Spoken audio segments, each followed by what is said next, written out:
কাউকে ছোট করা, শর্মিন্দা করা ইসলামে হারাম করা হয়েছে। মুসলমানকে বেইজ্জত করবে নেই। মুসলমানকে কেন, মুসলমান একজন অমুসলমান ভাই, সে হিন্দু হতে পারে, খ্রিস্টান, বৌদ্ধ হতে পারে, যে কোনো ধর্মের সে ভাই হতে পারে। দুনিয়ার যে কোনো একটা মানুষকে ছোট মনে করা শরীয়তে হারাম করে দেওয়া হয়েছে, হারাম, খবরদার। কেন ও মানুষটা তো ওই রকম। তো বলে ওই মানুষটা আজকে এইরকম, কাল যে এই মানুষটা ইমানের ছত্রছায়ায় এসে ইমানের রাস্তায় চলতে চলতে আল্লাহর ওলি হবে না, তোমার কাছে কোনো গ্যারান্টি আছে? Is there any proof, is there any documents from yourself? আছে কোনো দলিল? আর তুমি আজকের আল্লাহ আল্লাহ বলছো, কালকে পা পিছলে গাড্ডায় পড়ে থাকবে না, তারও কোনো দলিল আছে কি? আসসালামু আলাইকুম ওয়া রাহমাতুল্লাহি ওয়া বারাকাতুহু। আলহামদুলিল্লাহ রাব্বিল আলামিন ওয়াসসালাতু ওয়াসসালামু আলাইকা ইয়া সাইয়্যিদুল মুরসালিন। قال الله عز وجل أعوذ بالله من الشيطان الرجيم بسم الله الرحمن الرحيم والعصر إن الإنسان لفي خسر إلا الذين آمنوا وعملوا الصالحات وتواصوا بالحق وتواصوا بالصبر صدق الله المولانا العظيم. قال الله عز وجل كنتم خير أمة أخرجت للناس تأمرون بالمعروف وتنهون عن المنكر وتؤمنون بالله صدق الله المولانا العظيم. قال النبي صلى الله عليه وسلم من سلك طريقا يلتمس فيه علما سهل الله له به طريقا إلى الجنة أو كما قال عليه السلام. قال النبي صلى الله عليه وسلم من أحب سنتي فقد أحبني ومن أحبني كان معي في الجنة أو كما قال عليه السلام. मेरे मोहतरम बुजुर्गों, दोस्तों और भाइयों, শ্রদ্ধা মা এবং বোনেরা, আল্লাহ যে কত বড় আমাদের প্রতি মেহেরবানি করেছেন গুণে শেষ করা যাবে না। এই জন্য অন্ততপক্ষে তার শুকরিয়া স্বরূপ এতটুকু তো প্রথমে বলি আলহামদুলিল্লাহ। রসুল মকবুল সাল্লাল্লাহু আলাইহি সাল্লামের উপরে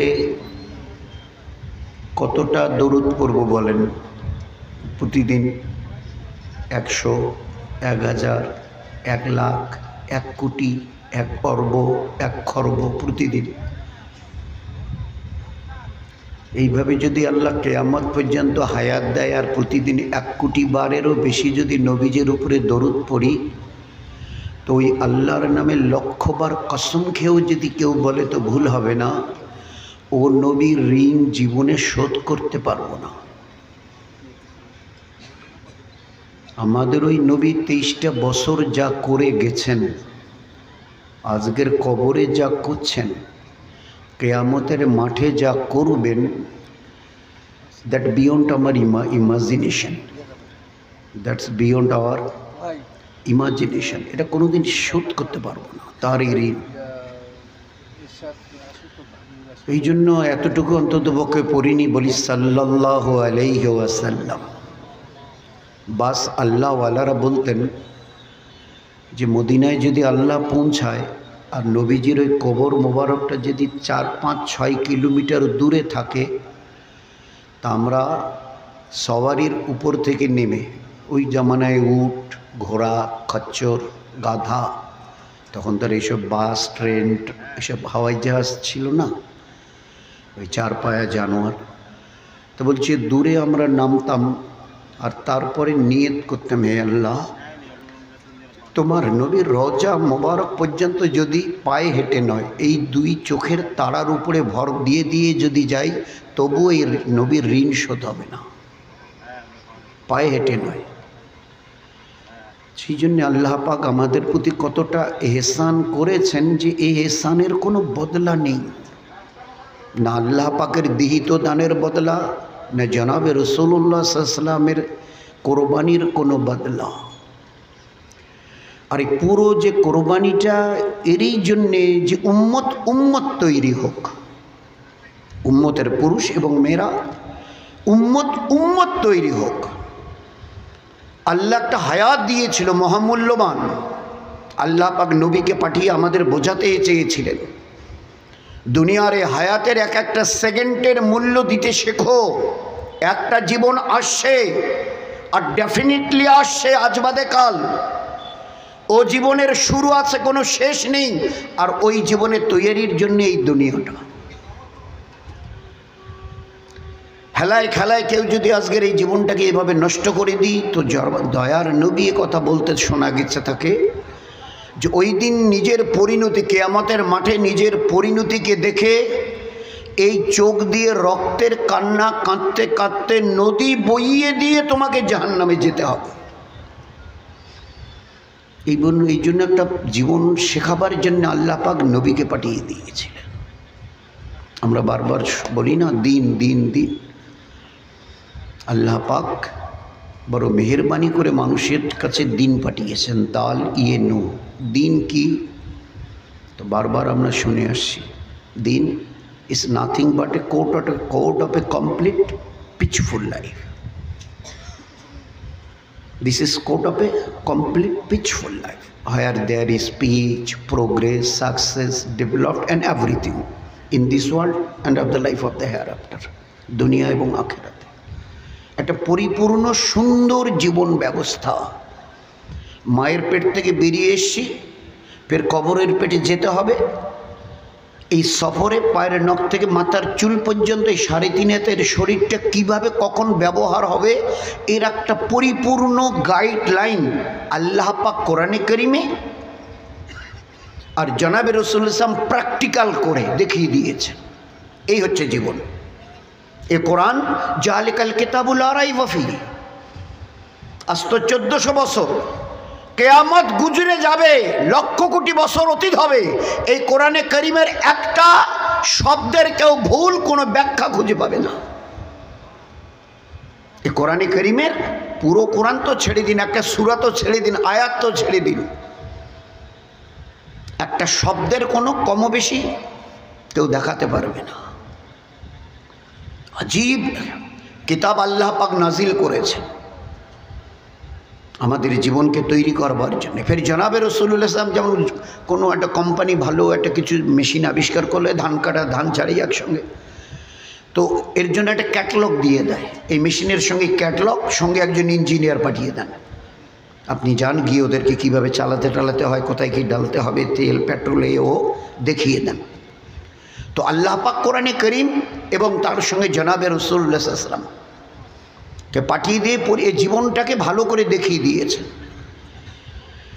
এই ইমানওয়ালা আপনি আমি আমরা আর আমাদের ঘরের মা বোন বিবি বেটিরা জীবনটাকে একটু যদি তৈরি করে নিতে পারি, কোরআনে কারিমে কি আছে বলে ছোটোখাটো 2-3টে জিনিস দিয়ে আল্লাহ পাক শেষ করে দিয়েছেন। দিন কাকে বলে? বলে দুটো ছোট জিনিসের নাম, দুটো ছোট জিনিসের নাম দিন। কি সেটা? আমি আল্লাহ যা করতে বলেছি করো, যেটাকে ছাড়তে বলেছি ছেড়ে দাও, দিন হলো। একটা কিছু করার জন্য বলা হয়েছে আর একটা ছাড়বার জন্য বলা হয়েছে। দেখো তুই দুটো মেনে চলতে পারবে, এইটা করো এটা ছাড়ো, হয়ে গেল দিন। আর এর উপরে চলে যদি দেখাতে পারো আমি তোমার বানানেওয়ালা আল্লাহ, 7 আসমান জমিন কুল কায়নাতের খালিক আর মালিক প্রমিস করছি, ইট হ্যাজ বিন প্রমিসড, আমি আল্লাহ ওয়াদা করছি তোমার দুনিয়ার জীবন ধন্য হবে, আখিরাতের জীবন ধন্য হবে। যতদিন দুনিয়ায় থাকবে বেঁচে, আমার ইজ্জতার জালাল বুজুর্গের কসম, গোটা দুনিয়া যদি চেষ্টা করে তোমাদের একটা লোম ব্যাকা করার ক্ষমতা কারো থাকবে না। তো তাই যদি হবে, তো এইসব উল্টো সিধে কথা শুনছি, এগুলো আওয়াজ কোত্থেকে আসছে? বললো এই আওয়াজগুলো আসেনি, আমরাই আমাদের বদামলের কারণে আওয়াজগুলো আসবার সুযোগ করে দিয়েছি। আমার ঘরের বেড়া যদি ভাঙা থাকে, তো বাড়ির যে কুকুর বিড়াল এরা তো দূরের কথা, জঙ্গলের জানোয়ার পর্যন্ত এসে ঢুকবে, কারণ আমার ঘরের বেড়া ভাঙা। আমাদের আমালের কোনো বেড়া নেই, যার জন্য হাজারো রঙের মুসিবত আজ আমাদের ঘরে এসে দাখিল হচ্ছে। আমাদের আমালের কোনো বেড়া নেই। বুকে হাত দিয়ে সবাই খালি একটু চিন্তা করি, বলতে হবে না। কাউকে ছোট করা, শর্মিন্দা করা ইসলামে হারাম করা হয়েছে। মুসলমানকে বেইজ্জত করবে নেই। মুসলমানকে কেন, মুসলমান একজন অমুসলমান ভাই, সে হিন্দু হতে পারে, খ্রিস্টান, বৌদ্ধ হতে পারে, যে কোনো ধর্মের সে ভাই হতে পারে। দুনিয়ার যে কোনো একটা মানুষকে ছোট মনে করা শরীয়তে হারাম করে দেওয়া হয়েছে, হারাম। খবরদার। কেন ও মানুষটা তো ওই রকম। তো বলে ওই মানুষটা আজকে এইরকম, কাল যে এই মানুষটা ইমানের ছত্রছায়ায় এসে ইমানের রাস্তায় চলতে চলতে আল্লাহর ওলি হবে না, তোমার কাছে কোনো গ্যারান্টি আছে? Is there any proof, is there any documents from yourself? আছে কোনো দলিল? আর তুমি আজকের আল্লাহ আল্লাহ বলছো, কালকে পা পিছলে গাড্ডায় পড়ে থাকবে না, তারও কোনো দলিল আছে কি? হজরত আবদুল্লাহ উন্দুসি রহমতুল্লাহ আলাই বহুত বড় আল্লাহর ওলি ছিলেন, বহুত বড় আল্লাহর ওলি। 30 পারা কোরআনের হাফেজ, মানে পুরো কোরআনের হাফেজ, আর 30,000 হাদিসের হাফেজ। 30,000 হাদিস তার মুখস্থ, ফের পুরো কোরআন মুখস্থ। মুরিদান লাখের ঊর্ধ্বে, লাখের উপরে তার মুরিদান। বহুত বড় আল্লাহওয়ালা।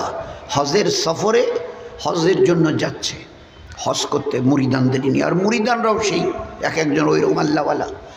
রাস্তায় যেতে যেতে একজনকে একটু, ওই গাছের নিচে অনেক ভাই করে ঠরে পূজা পার্বণ দেখে, একটু মানুষ, এইসব মানুষের একটু হুঁশ থাকার দরকার। মনে মনে তাকে গিয়ে ধমকায়, উনি কিছু বলেনি, কিন্তু মনে মনে একটা ঘৃণা। এই যে এইটুক করেছে না, এটার আল্লাহর এটা বরদাস্ত হয়নি, আল্লাহ পছন্দ করেনি। তুমি কি করলে? শুধু অতটুক না, তাকে চর মেরেছে না, ধাক্কা দিয়েছে না, লাথি মেরেছে, ছোট মনে, খেলো মনে করেছে। আল্লাহ পাক চোখের পলকে 30,000 হাদিসের একটা হাদিস ইয়াদ নেই, মনে করতে পারছে না। 30 পারা কোরআনের বিসমিল্লাহটা ইয়াদ করতে পারছে না, সব গায়েব করে দিয়েছে। পাশে একটা কুয়ে একটা মেয়ে পানি তুলছিল, তার দিকে চোখ পড়েছে।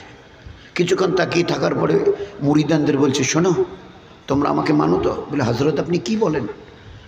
মেনে আসছি, মানবর, যতদিন বেঁচে আছে মানতেই থাকবো। তাহলে তাই যদি হয় তোমরা চলে যাও, আমি এখন যাব না, পরে যাব, তোমরা চলে যাও। চলে গেল, কুয়োর কাছে গেল, মেয়েটার সঙ্গে একটু কথাবার্তা বললো, তার বিয়ে শাদী হয়েছে কিনা এসব খবর টর নিয়ে, তোমার বাড়ি কোথায়? ওই যে চলে গেল। মেয়ের বাবার সঙ্গে কথা হলো, মেয়েটার বিয়ে দেবেন? বলে দেবো।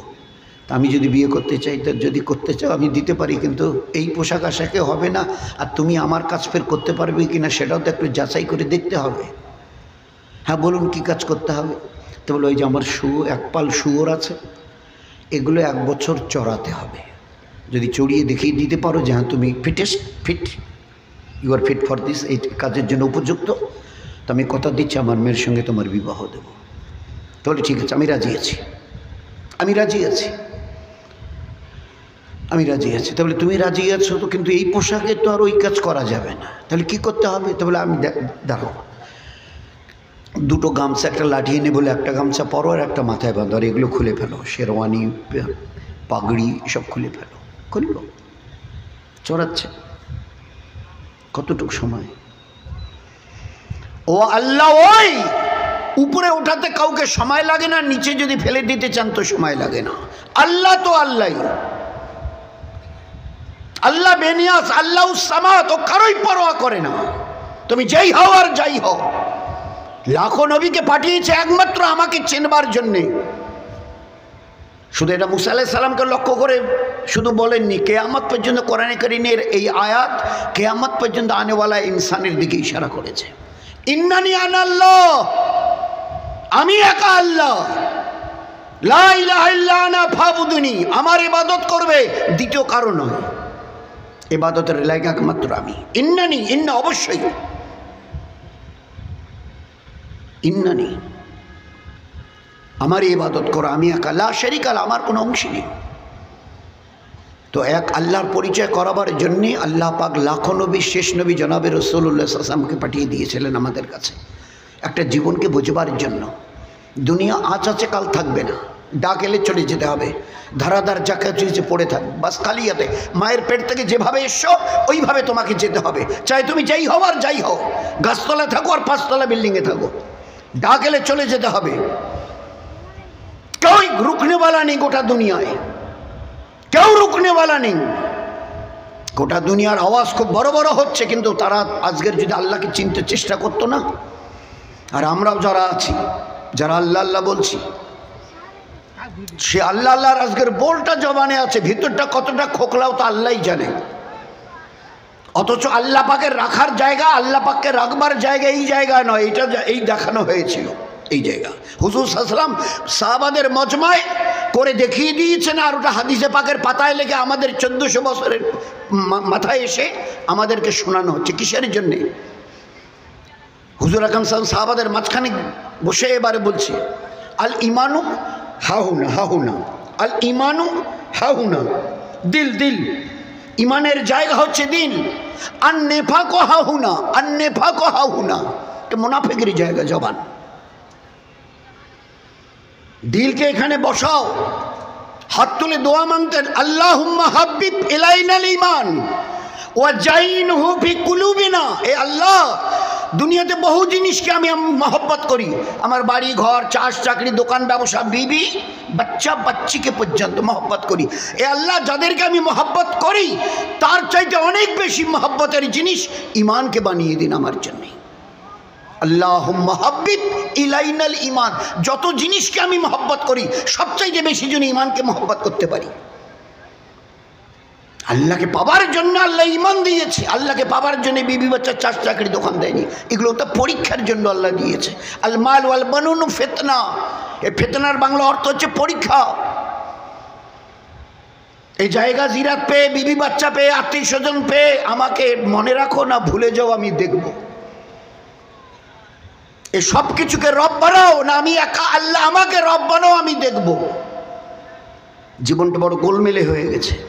তো হুজুর সাহেব দোয়া করতেন, আল্লাহুম্মা হাব্বিব ইলাইনাল ঈমান ওয়া জাইনহু ফি কুলুবিনা, এ আল্লাহ ওই ঈমানকে আমার অন্তরে ভরিয়ে দিন, মজবুত করে দিন অন্তরে। একটা মুহূর্তের জন্য আমার দিল যেন আপনার ইয়াদ থেকে খালি না থাকে। এটা সাহাবাদের কি পুরুষ কি মেয়ে ছেলে কি বাচ্চা কি বাচ্চি বুঝে এসেছিল। আমাদের মেহনতে যেরকম নরবরা, ঈমান ওই রকম নরবরা। ঈমান তো এমন একটা পাওয়ারের নাম, এমন একটা তাগতের নাম যে এর মোকাবেলায় কোনো জিনিসকে আল্লাহ পাক রাখেনি। ঈমান তো ঈমানই, ঈমান তো ঈমানই। আল্লাহকে চেনো, চেনার মতো করে চেনো। ইয়া আইয়ুহাল্লাযিনা আমানুত্তাকুল্লাহ হাক্কা তুকাতিহি, আল্লাহকে চেনো ওইভাবে যেরকম চেনা হক। কিরকম চিনিছি? একটা লাল টুপি খাকি পোশাক পুলিশের, এই এক্ষুনি যদি আমার বড় ছেলেটা মেজো ছেলেটা এসে বলে, আব্বু এই দিকে ডেকে নিয়ে গিয়ে ওখানে যদি ডেকে বলে আমাদের বাড়িতে 3-4 জন পুলিশ এসছে। পুলিশ? আমাদের বাড়িতে কেন? বলে তা জানি না, মা তাড়াতাড়ি করে পাঠিয়ে দিল তোর আব্বুকে খবর দিয়ে, বাড়িতে 3-4 জন পুলিশ। এখনও চোখে কিচ্ছু দেখেন নাই কয়জন পুলিশ, কত বড় সাইজের, কিচ্ছু খালি কানে শুনেছে। কানে শোনার পরে এখানেই কাঁপতেছে, এখানেই কাঁপছে। পুলিশ বলে কথা, পুলিশ আমাদের বাড়িতে কেন? কি অন্যায় করেছি? আমাদের বাড়িতে পুলিশ কেন? তো পুলিশকে যতটা চিনিছি আল্লাহই বেহতর জানে, 7 আসমান জমিনের খালিকার মালিক ওই আল্লাহ, তাকে কতটা চিনিছি।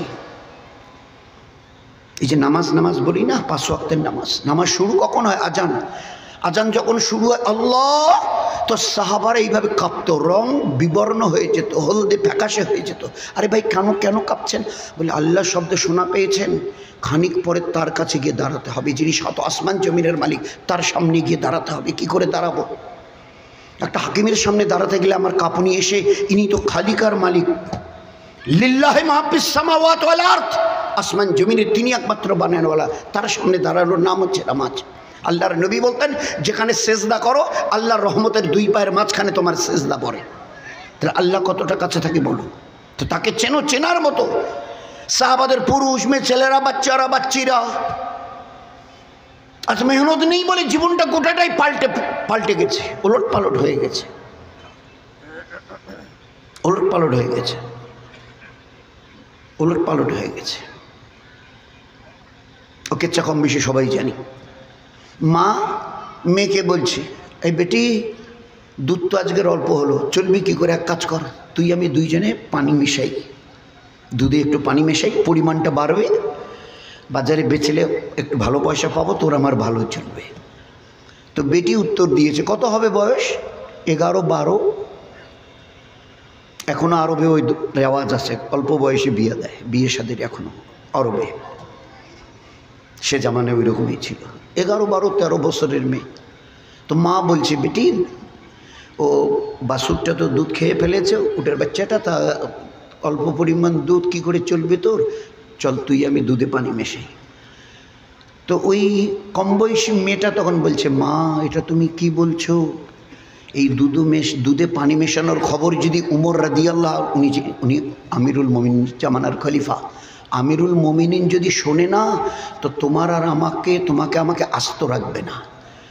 তো মা তখন বলছে, তুই একটা আস্ত বোকা, তো রাত আর ঘরের ভিতরে চুপকে তুই আর আমি দুধে পানি মেশাবো, উমর রাদিয়াল্লাহ তাআলা কি করে টের পাবে বলো? তো বেটি তখন উত্তর দিচ্ছে, হ্যাঁ মা তোমার কথাটা মেনে নিলাম, রাত্রি এখন তো রাত, অন্ধকার, ফের ঘরের ভিতরে তুমি আমি দুইজনে চুপকে পানি মেশাবো, তোমার কথাটা মেনে নিলাম মা। হযরত উমর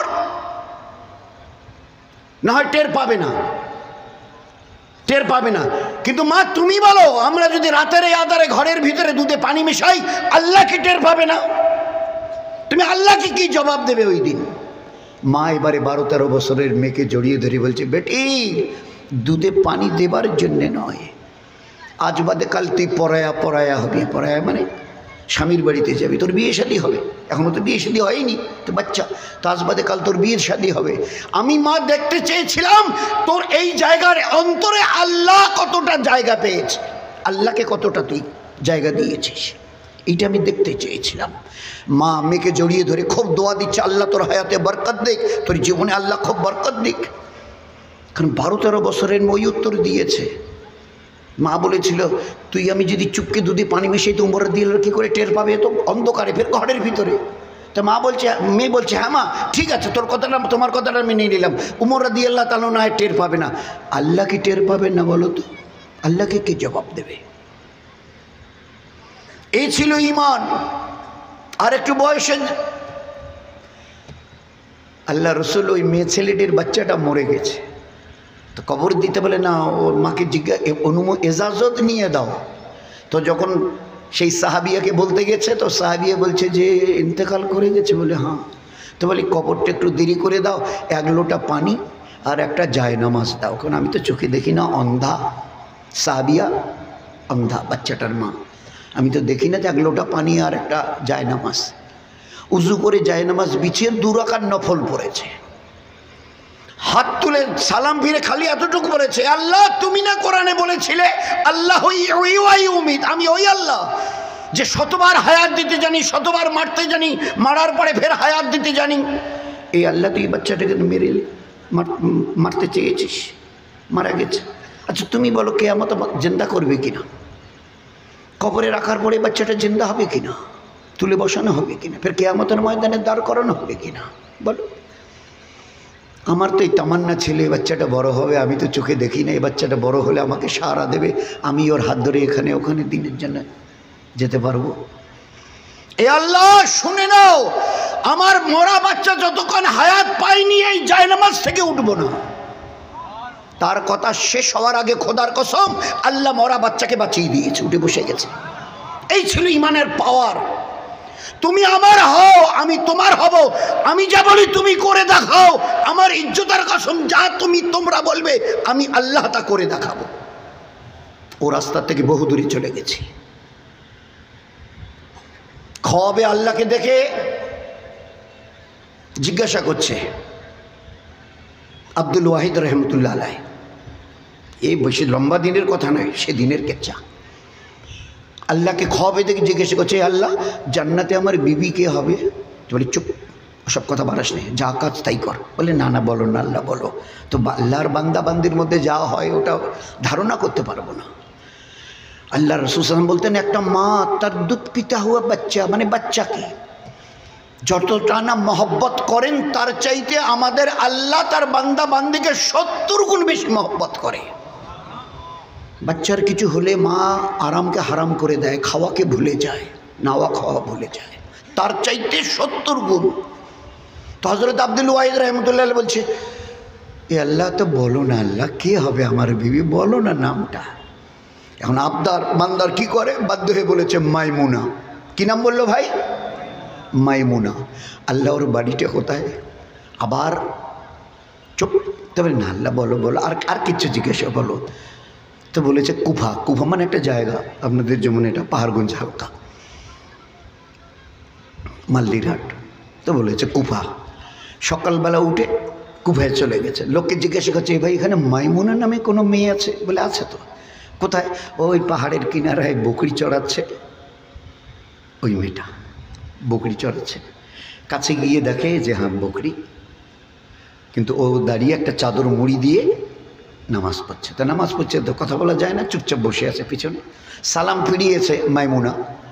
যখন সালাম ফিরিয়েছে তো আব্দুল ওয়াহিদ তো মাইমুনা টের পেয়েছে নিশ্চয়ই এটা কোনো লোকের গলার আওয়াজ হবে, তো একটু খালি ঘাটটা ঘুরিয়েছে। জীবনে কোনোদিন দেখেনি মাইমুনা এ লোককে, কোনোদিন দেখেনি। খালি ঘাড় ফিরে এক ঝলক দেখে বলছে আব্দুল ওয়াহিদ এখানে কেন? তোমার সঙ্গে আমার মোলাকাত ইনশাআল্লাহ জান্নাতে হবে, এখানে কেন এসো? কেন আমাদের দিল চায় না যে আমাদের ঘরের মা বোন বিবি বেটিরা এরকম জীবন নিয়ে তৈরি হোক? এত গরিব যে বকরিগুলো তার নিজের নয়, অন্যের বকরি, সেই বাড়িতে চাকরি করে আর চাকরানি হিসাবে এই বকরিগুলো তাকে চড়াতে দিয়েছে। মাইমুনা দিনে সকালবেলা নিয়ে যাবি, বিকালবেলা বকরি চড়িয়ে নিয়ে আসবি, তোকে এত টাকা দেবো। গরিব বাচ্চারি কি করবে?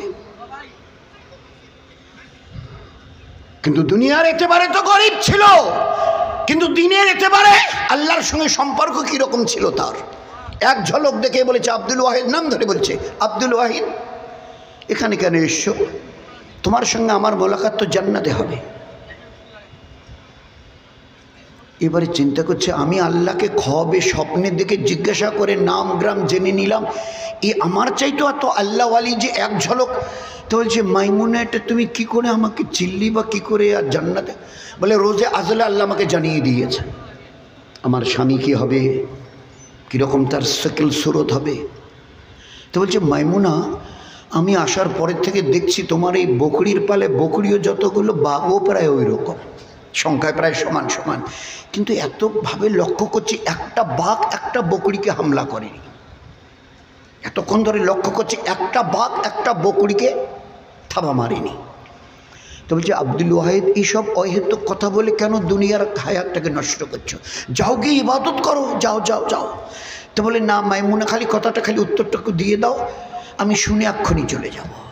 তা মাইমুনা উত্তর দিয়েছে আমরাও পুরুষরা শুনি আর আমাদের মা বোনেরাও শুনুক। কি উত্তরে দিয়েছে? আব্দুল ওয়াহিদ ইবাদতের দ্বারা আমি আমার আল্লাহর সঙ্গে সম্পর্ক ঠিক করে নিয়েছি। আল্লাহর ইবাদত মানে আল্লাহর হুকুম মানা। আল্লাহর হুকুম এতটা মেনেছি যে আল্লাহর হুকুমকে মেনে মেনে আল্লাহর সঙ্গে আমার সম্পর্ক আমি ঠিক করে নিয়েছি। আমার আল্লাহ আমার বকরির সঙ্গে বাঘের সম্পর্ক ঠিক করে দিয়েছে। নয়তো বকরির পাল আর যদি বাঘ দেখে চুপ করে থাকবে, তো বাঘও দুশ্মনও আর বকরিকে হামলা করবে না যদি ইবাদতের দ্বারা আল্লাহর সঙ্গে সম্পর্ক ঠিক করে নাও। আল্লাহ আমাদের ইন্তজার করছিল, দেখছিল তোমরা কতটা মসজিদ আবাদ করো, ওয়াকফ ল্যান্ড হেফাজত করো, দেখছিল। তো যখন মসজিদের ধারে কাছেই আসো না, মাদ্রাসার ধারে কাছেই আসো না, দুনিয়া তোমাদের খুব মস্তি আর মজার হয়ে গেছে, তো কি হবে বলো? আল্লাহ দেখিয়ে দিয়েছিল, বলে দিয়েছে ইবাদতের দ্বারা আমি আল্লাহর সঙ্গে সম্পর্ক ঠিক করে নিয়েছি। আল্লাহ পাক আমার বকরির সঙ্গে বাঘের সম্পর্ক ঠিক করে দিয়েছে। নয়তো বাঘ, এই বাঘ বকরি খেকো বাঘ আর এক আক্রমণ করে না, আমাদের উপর হামলা করতো না, হামলার হাত বাড়াতেও পারতো না, হিম্মতও ছিল না, হিম্মতও ছিল না অতদিন যতদিন আমরা আল্লাহকে সামনে রেখে চলতাম, চলেছি। আল্লাহ দেখিয়ে দিয়েছে এর পুরো 1400 বছরের রেকর্ড।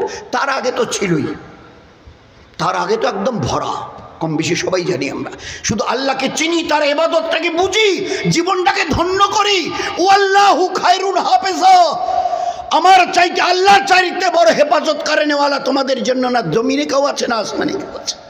শুধু আমার একটা ছোট্ট কথা মনে রেখেও, ফাজকুরুনি আযকুরুকুম, আমি যা বলি তোমরা যদি তা মানো, তোমরা যা বলবে আমি আল্লাহ আমার ইজ্জতের কসম খেয়ে বলছি আমি করে দেখাবো, করে দেখাবো।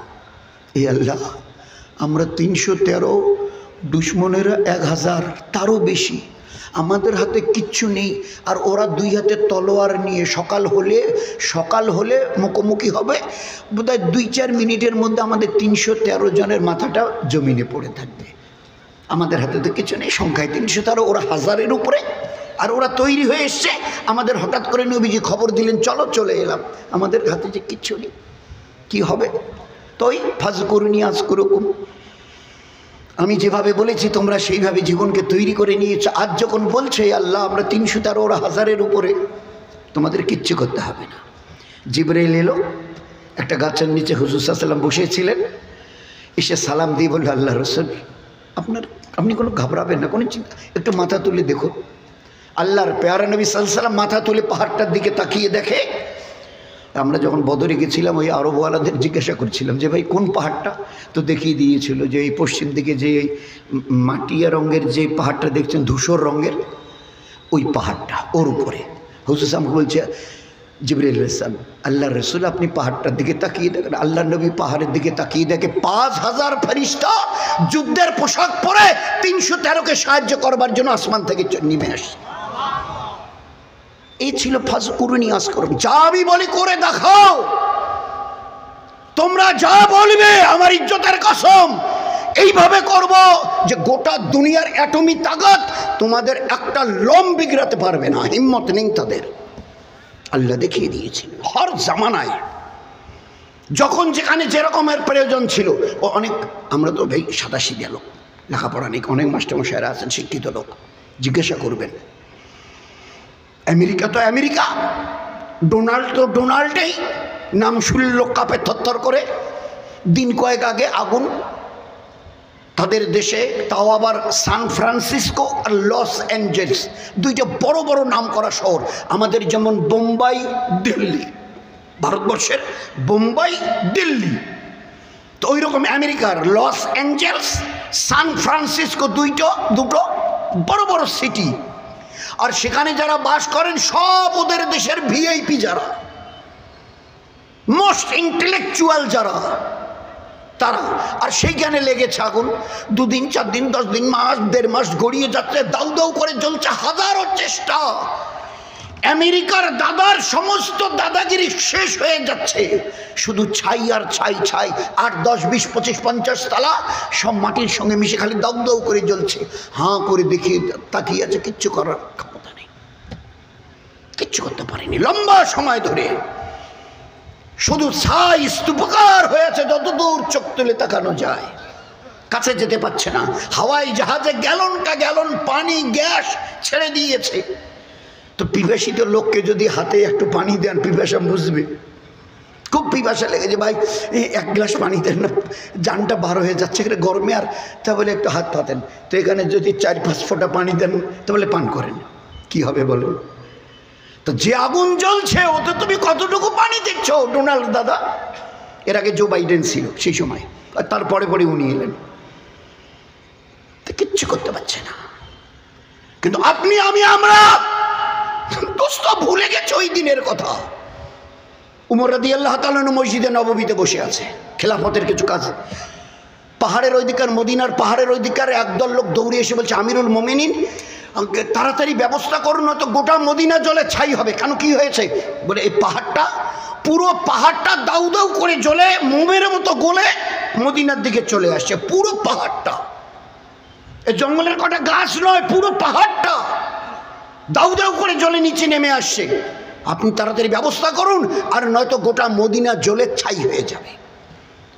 সত্যি বলছো? বলে আমিরুল মুমিনিন সত্যি বলছি। কাকে পাঠাই, একজন সাহাবী কি আসতে দেখছে। কি নাম?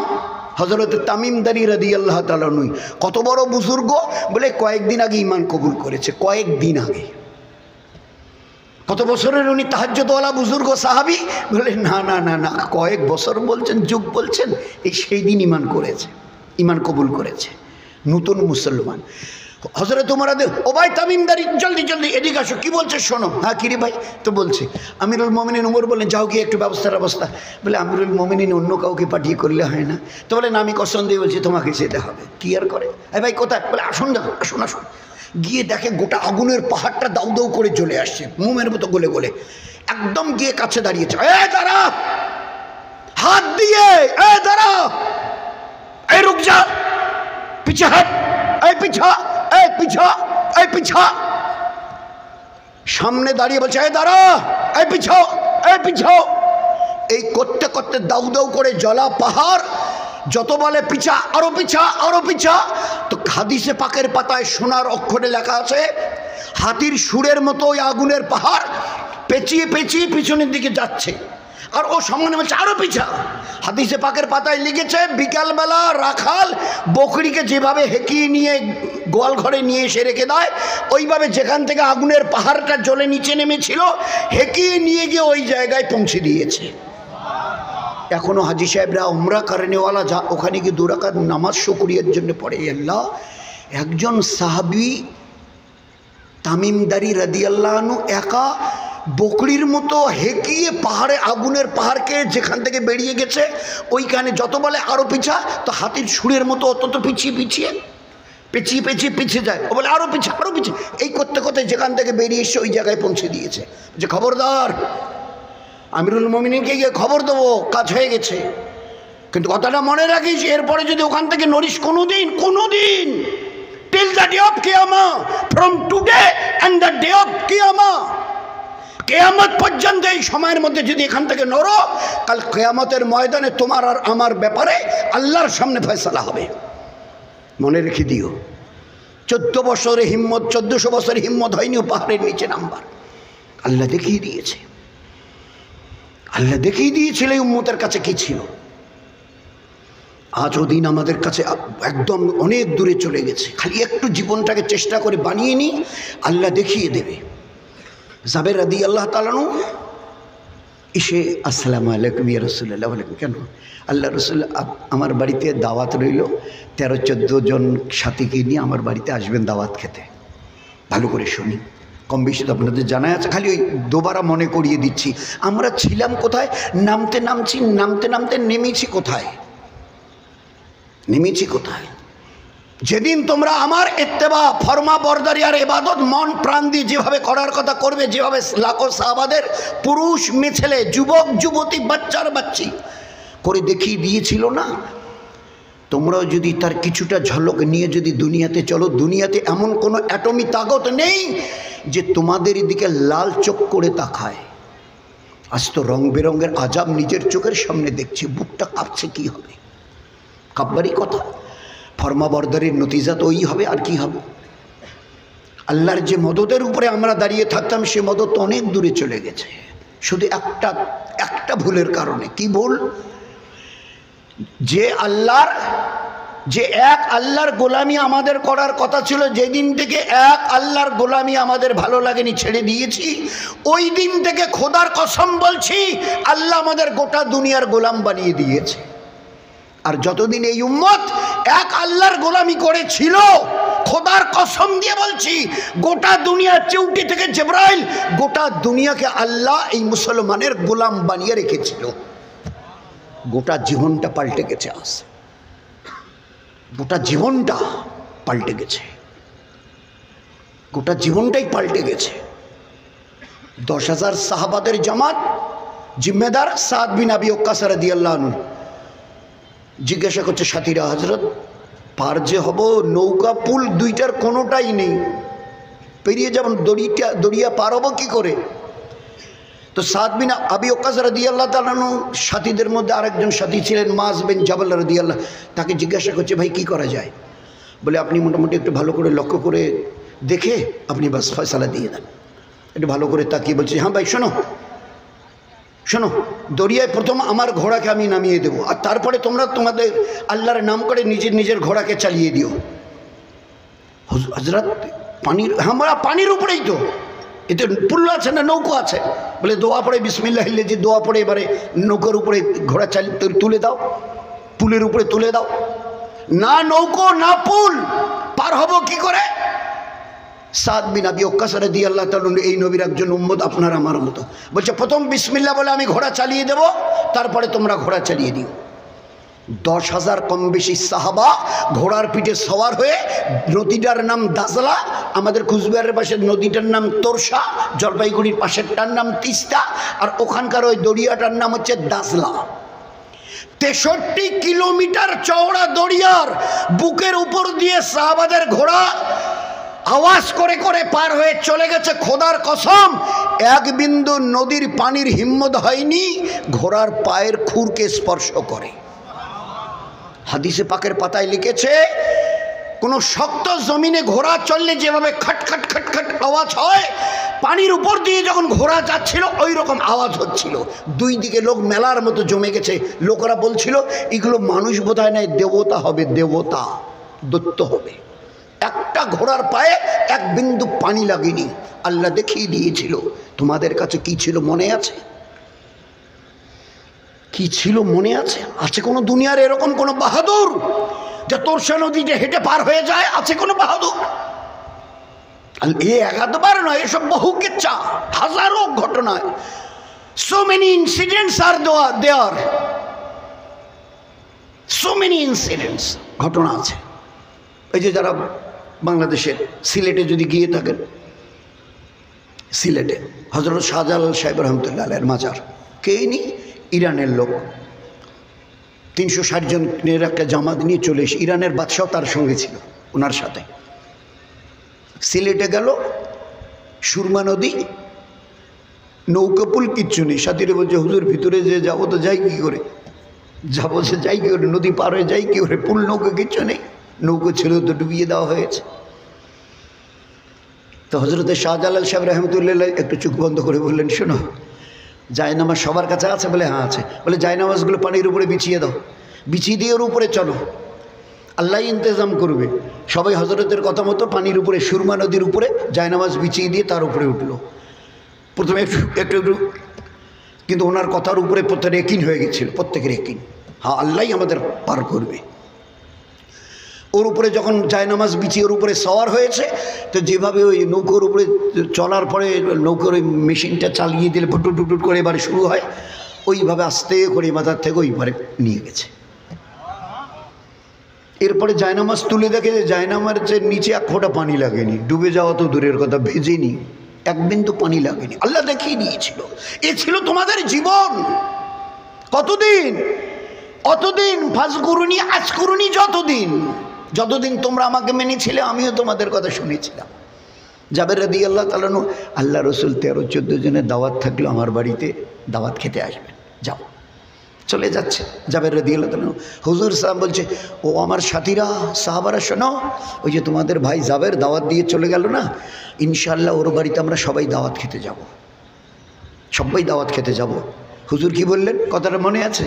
হুজুর কি, উনি কয়জনের দাওয়াত দিয়েছেন? এ ভাই কয়জনের? 13-14 জনের। 12-13-14 জনকে নিয়ে আমার বাড়িতে আসবেন, দাওয়াত রইল। হুজুর কি বললেন? ও আমার সাহাবারা, শোনো, ওই যে তোমাদের সাথী জাবের, ওকে তো চেনো, ওর বাড়িতে আমাদের দাওয়াত আছে, সবাই যাবো ইনশাল্লাহ দাওয়াত খেতে। জাবের রাদিয়াল্লাহু তাআলা কথাটা শুনে ফেলেছে। চিন্তা করতে করতে বাড়িতে গেছে। বাড়িতে গিয়ে বিবিকে বলছে, টোটাল ব্যাপারটা গন্ডগোল হয়ে গেছে, উলটপালট। কেন, কি হলো? বলে আমি নবীজিকে পরিষ্কার মনে আছে 13-14 জনের কথা বলেছি, সাথীকে নিয়ে আসবেন। তো বলে হ্যাঁ ঠিক আছে। তো আবার ফির কি হলো? বলে আমি দাওয়াত দিয়ে আসি, হুজুর বলছে ও আমার সাথীরা, শোনো, ওই যে তোমাদের ভাই জাবের দাওয়াত দিয়ে চলে গেল, ইনশাআল্লাহ আমরা সবাই যাব। তা হ্যাঁ ঠিক আছে, সবাইকে নিয়ে আসবে। আরে পাগলি, শোন তো, কথাটা শেষ করতে দাও। তা সবাইকে যে নিয়ে আসবে, সবাই কতজন জানো? বলে কেন, কতজন? বলে তা প্রায় মেরে কেটে 1500 তো হবে, 1500।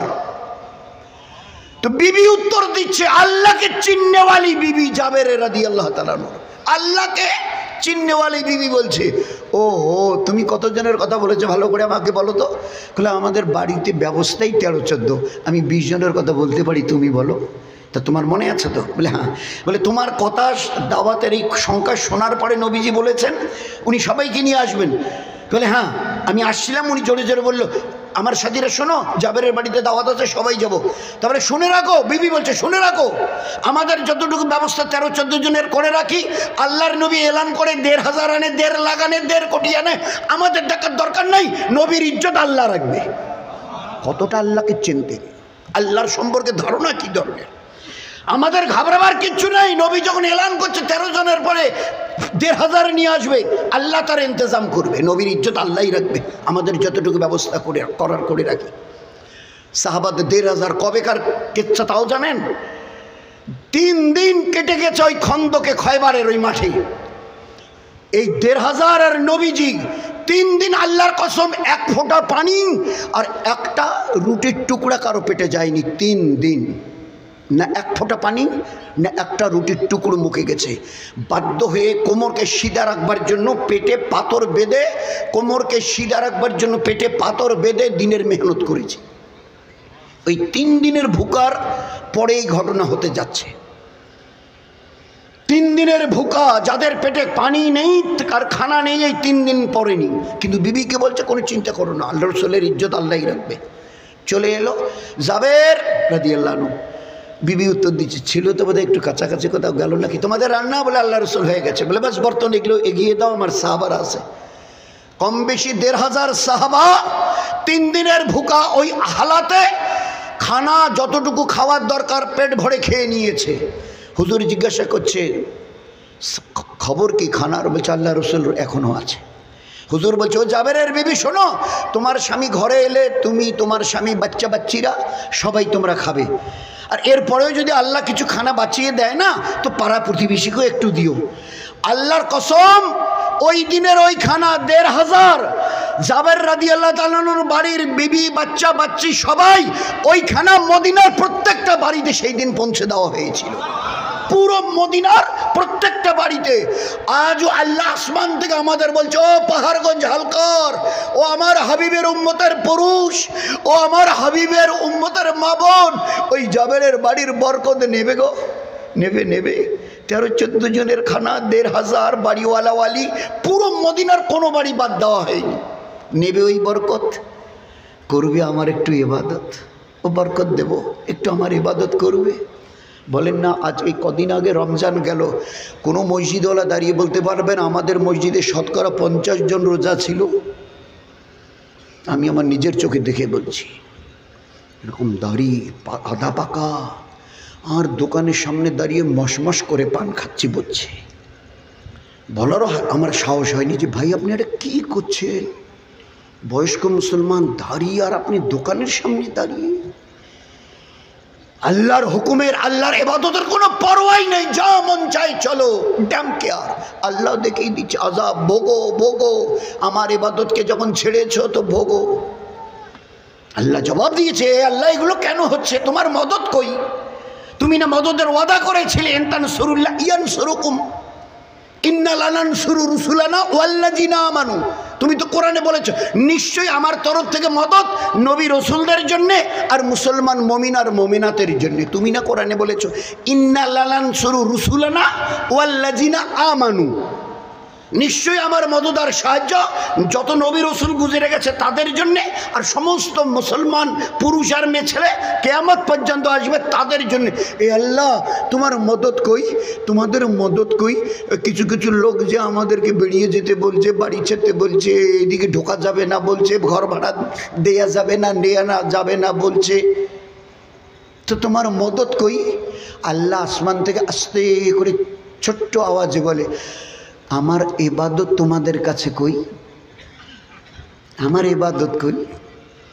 তোমরা আমাকে তোমাদের ইবাদত একটু দেখাও, আমিও আল্লাহ আমার খাজানার মদতের দরজা খুলে দেব, খুলে দেব। যখন যেখানে যেরকম প্রয়োজন পড়েছিল, দেখো আমাকে দেখাও যে এই জায়গায় আপনি মদত করেননি। 300 সাহাবাদের জামাত, 300 রুট করে দেওয়া আছে, চলতে চলতে দরিয়ার কিনার দিয়ে চলতে চলতে চলতে চলতে যেটুকু পয়সা করি খানা দানা ছিল, রুটি ওগারে এটা ওটা খেজুর মেজুর, আমি সাহেব রুট তো যেখানে এখনো তো অনেক দূর বাকি, যাবো কি করে, খাবোই বাকি, যেটুকু যার ছিল পয়সা করি খাবার দাবার সবই তো শেষ হলো। বলে হ্যাঁ সে তো ঠিক বলেছে, কিন্তু সফর যে এখনো পুরো হয়নি। তাহলে হযরত সফর তো পুরো হবে, কিন্তু খাবোটা ফির কি? বলে ভাই আল্লাহর রাস্তায় এসছে, নিশ্চয়ই আল্লাহ কোনো না কোনো ব্যবস্থা করবে, চলো হিম্মত করে চলো, হিম্মত হারাবে না, চলো সফরটা পুরো হোক। বলে হুজুর একটা খেজুর বাকি নেই যে মুখে দেবো। তাহলে আল্লাহ ব্যবস্থা করবে। আল্লাহ যখন ওয়াদা করেছেন ইনতান সুরুল্লাহ, তোমরা যদি আমার দিনের একটু হেফাজত করো, আমিও তোমরা যখন যেখানে যে অবস্থায় থাকো আমি আল্লাহ তোমার হেফাজত করব তোমাদের। আল্লাহ তো ওয়াদা করেছেন, এটা ওয়াদার আয়াত, এরাদা নয়। তোমরা করে দেখাও, আচ্ছা আমিও দেখি, চেষ্টা করে দেখবো যদি পারি, ওরকম আয়াত নয়। আল্লাহ প্রতিজ্ঞা করছে, I have been promised in this আয়া, এই আয়াত আমি প্রতিজ্ঞা করছি, খালি তোমরা আমার দিনের একটু ইবাদতের একটু জিম্মেদারি নাও, নিজের জীবনে ইবাদত আনবার জন্যে, আর বাকি ইনসানের জীবনে ইবাদত কী করে আসে তার জন্য দাওয়াতের মেহনত করে তাদেরকে আনবার জন্যে, যাতে করে তারা জাহান্নাম থেকে বাঁচে আর জান্নাতের হকদার বনে। একটু মেহনত করো, আমি আল্লাহ ওয়াদা প্রতিজ্ঞা করছি তোমাদের সাহায্য করব। তো আয়াত শুনিয়ে বলছে যে আল্লাহ তো মদত করার ওয়াদা করেছিল, ও খানা তো সাথে নেই, তো ঠিক আছে আল্লাহর তো হাজারো রাস্তা আছে, চলো বিসমিল্লাহ বলে হাঁটা দিয়েছে। আর দড়িয়েতে খালি খালি পা তুলে ফেলেছে সামনের দিকে, ফিরে যাবে না, খানার পয়সা শেষ ফিরে চলো নেই। মা সরা করে বলছে না ভাই সবর পুরো করে যাবো, যা হয় হবে। এই বলে যখন খালি খালি পাটা তুলে ফেলেছে, দড়িয়ে থেকে একটা মাছ লাফ কেটে ওদের পায়ের কাছে পড়েছে। কয় কেজি হবে? কেজি 5 10 20 1 মন 5 মন 10 মন।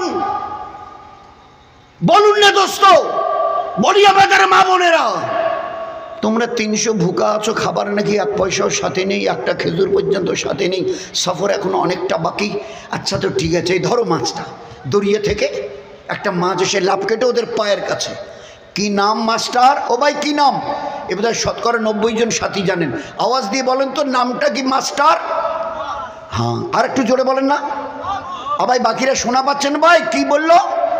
আম্বার। হাদিসে পাকের মধ্যে মাস্টারের নাম এসছে, আমরা শোল বোয়াল রুই কাতলা, ও মাস্টারের নাম আম্বার। আম্বার এই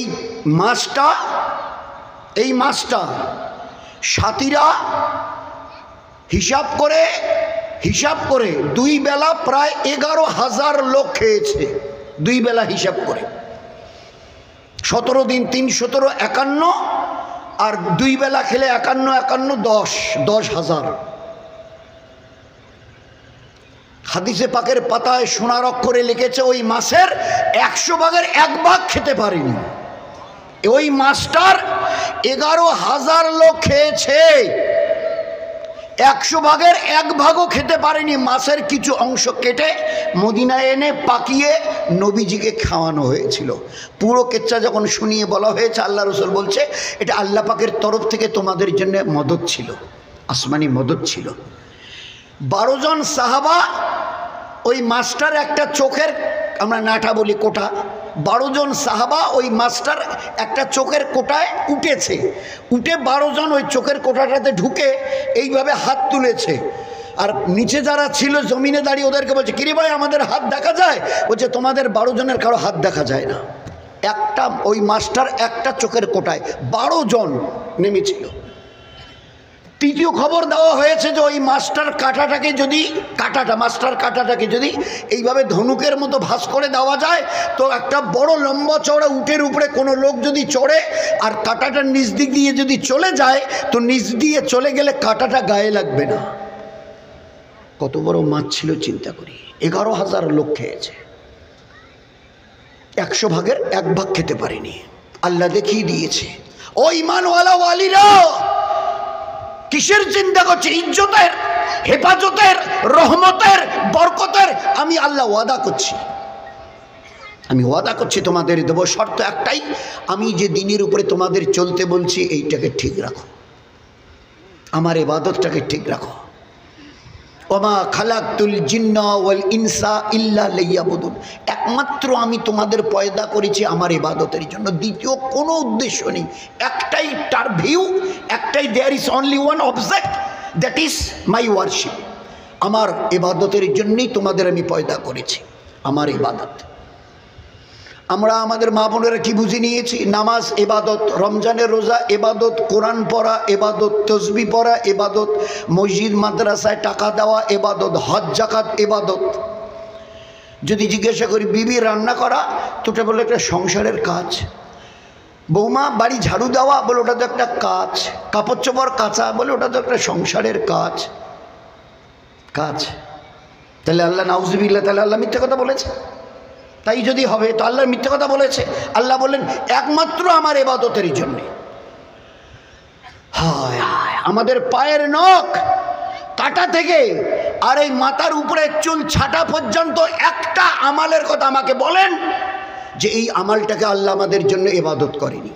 পায়ের নখটা বেড়েছে, নখটা একটু কয়েকদিন কাটা হয়নি, একটু বেড়েছে, কাটতে হবে। আল্লাহ রসুল সাল্লাল্লাহু আলাইহি ওয়াসাল্লাম বলছেন, আয়েশা কোন নখটা আগে কাটতে হবে জানো? কিবারে কাটতে হবে জানো? ওটা আয়েশাকে বলবার জন্য না, আমাদেরকে, কিয়ামত পর্যন্ত উম্মতকে, তোমাদের পায়ের নখ কাটার বিনিময়ে আমার আল্লাহ তোমাদের ইবাদতের সওয়াব দেবে, যদি তোমাদের নখ কাটাটা আমার সুন্নত তরিকায় হয়। কবে কাটবো? বৃহস্পতিবার সারাদিন, শুক্রবার জুমার আগে। কোন নখটা? যদি হাত হয় তো এইভাবে করে এইখান থেকে শুরু করে এই দিকে আনেন, এইটার থেকে এইটা শেষ করে রয়ে গেল ইবাদত। কেটেছি হাত আর পায়ের নখ, নখ বড় হয়েছে, কেটে ফেলে দিই। তা আল্লাহ, আমার নবী বলেছে তোমাদের এই নখ কাটার বিনিময়ে নামাজ পড়লে যেভাবে ইবাদতের সওয়াব, রোজা রাখলে যেভাবে ইবাদতের সওয়াব, কোরআন তেলাওয়াত করলে যেভাবে ইবাদতের সওয়াব, হাত পায়ের নখ কাটার বিনিময়ে আল্লাহ তোমাদের ওই রকম ইবাদতের সওয়াব দেবে। আয়েশা রাদিয়াল্লাহু আনহা, হুজুরের বিবি, আমাদের মা, জুতো কি করে পায়ে দিতে হয় শিখেছো? আল্লাহ রসুল, শিখেছি। কি করে খুলতে হয় শিখেছো? শিখেছি। আচ্ছা, কখনো যদি জুতো হাতে করে নিয়ে যেতে হয় শিখেছো? আল্লাহ রসুল, তা তো শেখা হয়নি। হুজুর বললেন, দেখে নাও, দুটো জুতো হাতে নিয়ে এইভাবে করে একটু দুইটে তলা দুটো একটু ঝাড়া দিয়ে বাঁ হাতের এইভাবে ধরবে, এই যেইভাবে জুতো দুটো পায়ে, এই দুইটা জুতোর দুটো তলা দুটো এইদিকে করে এইভাবে ধরবে। কি পাবে আয়েশা? জুতো যদি আমার সুন্নত তরিকায় পায়ে দাও, ইবাদতের সওয়াব। যতবার এই জুতো পা থেকে খুলবে সুন্নত তরিকায়, ইবাদতের সওয়াব। হাতে করে নিয়ে যদি 10 মিনিট কোথাও নিয়ে যাও, 5 মিনিট নিয়ে যাও, কোনো জায়গায় নিয়ে যাও, তো ইবাদতের সওয়াব, ইবাদতের সওয়াব। জুতো পায়ে দিলে, জুতো খুললে, জুতো হাতে করে নিয়ে গেলে ইবাদতের সওয়াব। আরে আমার, আপনার, আমাদের মতো উম্মতের জন্য আল্লাহ এতটা ব্যবস্থা করেছেন। এই উম্মতের আপনি আমি যদি মুখের ছাপ ফেলাটুকু, থুতুটুকু নবীর সুন্নত তরিকায় ফেলি, আল্লাহ আমাদের ইবাদতের সওয়াব দেবে, ইবাদতের সওয়াব দেবে। আমাদের জীবনে এমন কোনো কাজ নেই 24 ঘন্টার জীবনে এই কাজটাকে আল্লাহ ইবাদত বানায়নি। আল্লাহ এমনি বলেছে, জীবনটাকে ইবাদতের দ্বারা তৈরি করো, তারপরে যা বলার আছে আমাকে বলো, ফের দেখো আমি তোমাদের সঙ্গে কি ব্যবহার করি। যখন যেখানে যেরকম প্রয়োজন পড়েছিল আল্লাহ দেখিয়ে দিয়েছিল। কিন্তু দুর্ভাগ্য আমাদের যে সেই আল্লাহকে চিনে তার ইবাদতকে যেভাবে করার দরকার ছিল। এক ছেলে বলছে, আব্বা সহ আমরা বাজারে গেছি, একটা আব্বা বড় মাছ কিনেছে, তো কেনার পরে আব্বা বুঝতে পারছে আমরা নিতে পারবো না, তো একটা কুলি খুঁজছে, কুলি নিয়ে যাওয়ার জন্যে। তো একটা জওয়ান ছেলে, জওয়ান, কত 15, 16, 17 বছরের হবে, বলছে, চাচা কুলি খুঁজছেন? বলে হ্যাঁ। বলে বলুন কি করতে হবে? বলে এই মাছটা আমার বাড়িতে পৌঁছে দিবি, কত নিবি? এ বাবু যাস না রে, তোমাদের লাইনের বয়ান আসছে, কুলি কুলি। কত বয়স? এই 15, 16 হবে, 17 হবে, বড় জোর কেটেছে। চাচা কুলি করছেন? বলে হ্যাঁ। ঠিক আছে, পৌঁছে দেবো। কত নিবি? বলে আপনি যা খুশি করে দেবেন। ঠিক আছে। এইবারে মাছটা পিঠে নিল, বড় লম্বা মাছ ছিল, পিঠে নিয়ে চলে যাচ্ছে। আব্বু আগে, তার পিছনে আমি, তার পিছনে ওই জওয়ান ছেলেটা কুলি। যেতে যেতে যেতে যেতে পাশে মসজিদ ছিল, নামাজের ওয়াক্ত হয়েছে। আল্লাহ, এই যখনই শব্দটা হয়েছে আল্লাহ, চাচা চাচা চাচা চাচা, আমি আর 1 ইঞ্চি আগে বাড়তে পারবো না। কেন রে বেটা? বলে আমার আল্লাহ আমাকে ডেকেছে, আমার আল্লাহ আমাকে ডেকেছে, আমি আর 1 ইঞ্চি আগে বাড়তে পারবো না। যদি আমাকে দিয়ে নিয়ে যেতে চান তা আমি মসজিদে যাব, নামাজ পুরো করব, তারপরে এসে আপনার মাছ নিয়ে বাড়িতে পৌঁছে দেব। আর যদি মনে করেন যে তাতে যে আমার দেরি হবে, তাহলে অন্য কোনো কাউকে ডেকে, অন্য কোনো কুলিকে ডেকে আপনি নিয়ে চলে যান। আর এই পর্যন্ত যে নিয়ে এলাম এর জন্য আমি কোনো পয়সা নেব না, কিন্তু আমি আর 1 ইঞ্চি আগে বাড়তাম, আমার আল্লাহ ডেকেছে। এই কথা বলেই ও মাছটাকে ঘাট থেকে রাস্তার পাশে নামিয়ে দিয়ে হাঁটা শুরু করলো মসজিদের দিকে। তো আমার আব্বা দেখে ওর পিছনে যাওয়া শুরু করলো, আমিও যাওয়া, 3 জনে মিলে মসজিদে গেলাম। নামাজ পড়ে এসে দেখি রাস্তার যে জায়গায় মাছটা রাখা ছিল এই লম্বা সময় ওই জায়গায় পড়ে আছে, ওই জায়গায় পড়ে আছে। এবারে ছেলেটা মাছটা তুলে নিল, বাড়িতে পৌঁছে দিল। পুরো কেচ্চা মা, আমার আব্বা মাকে শোনালো। মা বলল ছেলেটা বোধহয় কোনো দিনদার হবে, ওকে বলো মাছটা তাড়াতাড়ি পাকাই, ও যেন একটু খেয়ে যায়, যেন খেয়ে যায়। আব্বু এসে, ছেলেটা বাইরেই ছিল, ওকে বললে বেটা শুন, তুই একটু বস আমাদের বাড়িতে, এখানে বস, অপেক্ষা কর, রান্না হোক। আমার বিবি খুব অনুরোধ করে বলছে যে তুই খেয়ে যাবি। তা বলছে চাচা আমি কেমন করে খাবো, আমি যে খেতে পারবো না। বলে কেন কেন? বলে আমি যে রোজা আছি। 15-16 বছরের কুলি, রমজান মাস নয়, রমজান মাস নয়, রমজান মাস নয়। আর ওই আরবের ওই দিকের গরম যারা দেখেনি তারা বুঝতে পারবে না। 15-16 বছরের একটা কুলি ছেলে বলছে চাচা কি করে খাবো, আমি যে রোজা আছি। না, বিবি কি বলছে, ওই বাড়ির মালিক, ও যে রোজা আছে বলছে খাবে, খেতে পারবে না, ওকে বলো না একটু থেকে যাক, থেকে তারপরে আমি পাকাই, তারপরে ইফতার করে খেয়ে যাবে। এসে এবারে বলছে বেটা থাক, কাজ কর, তুই একটু অপেক্ষা কর, বেলা তো আর কতক্ষণ বেশি বাকি নেই, তো তুই খেয়ে যাবি, আমাদের এই বাইরের ঘর আছে, তে আরাম কর। তো বলছে যে চাচা একান্তই যদি আমাকে খেয়ে যেতে হয় তো আমি আপনার ওই দাঁড়িয়ে ঘরে আমি আরাম করতে পারবো না, যতটুকু সময় বাকি আছে ইফতারের আমি তাহলে মসজিদে গিয়ে আল্লাহর ইবাদত করি। কি বলছে, হায় রে কপাল, একটা কুলি ছেলে, গরিব, কুলিগিরি করে। বলছে চাচা আপনার এই ঘরে ভালো সুন্দর তোষক, পান্না, বালিশ, খাট, তা আমি এখানে মানে আরাম করতে পারবো না, যদি অপেক্ষাই করতে হয় তা আমি মসজিদে যাই, ওখানে গিয়ে ততক্ষণ ইবাদত করি। আব্বু রাজি হলো, ও চলে গেল। মাগরিবের টাইমে আজান হলো, ইফতার করলো, তারপরে ওকে খাইয়ে দেওয়া হলো, চলে গেল পয়সা নিয়ে। সকালবেলা এই বাড়ির পাশের বাড়ির এক লোক, জন্ম থেকে তার পাটা এইরকম খুঁড়িয়ে খুঁড়িয়ে হাঁটে, জন্ম থেকে তার পা খোঁড়া, পাশের বাড়ি। সকালবেলা ও যখন উঠে ঘর থেকে বেরিয়েছে, এই বাড়ির ওই যে মালিক সেও বেরিয়েছে। এখন ও যখন ঘর থেকে বেরিয়ে এসছে দেখে যে ভালো লোকের মতো হেঁটে চলে যাচ্ছে। সেই জন্ম খোঁড়া লোকটা পাটা এইরকম ছিল, কোনোদিন তার পা সোজা হয়নি, জন্ম থেকে এক পায়ে লাফিয়ে লাফিয়ে। তা এবার সকালবেলা উঠে যখন ঘর থেকে বাইরে বেরিয়ে এসছে দেখে যে ভালো মানুষের মতো। তো এ বাড়ির এই চাচা জিজ্ঞাসা করছে, হ্যাঁ বাবু কী হলো ব্যাপারটা, তুমি হঠাৎ করে রাতারাতি কোন ডাক্তারকে দেখালে, আর তোমার পা কী করে ঠিক হলো? তো বলছে চাচা আপনার বাড়িতে কালকে একটা কুলি ছেলে এসেছিল, আমি ওর কিছু কথাবার্তা শুনে আমার মনে হয়েছিল এই ছেলেটা নিশ্চয়ই করে তো কুলিগিরি, কিন্তু এর সঙ্গে আল্লাহর একটা সম্পর্ক আছে।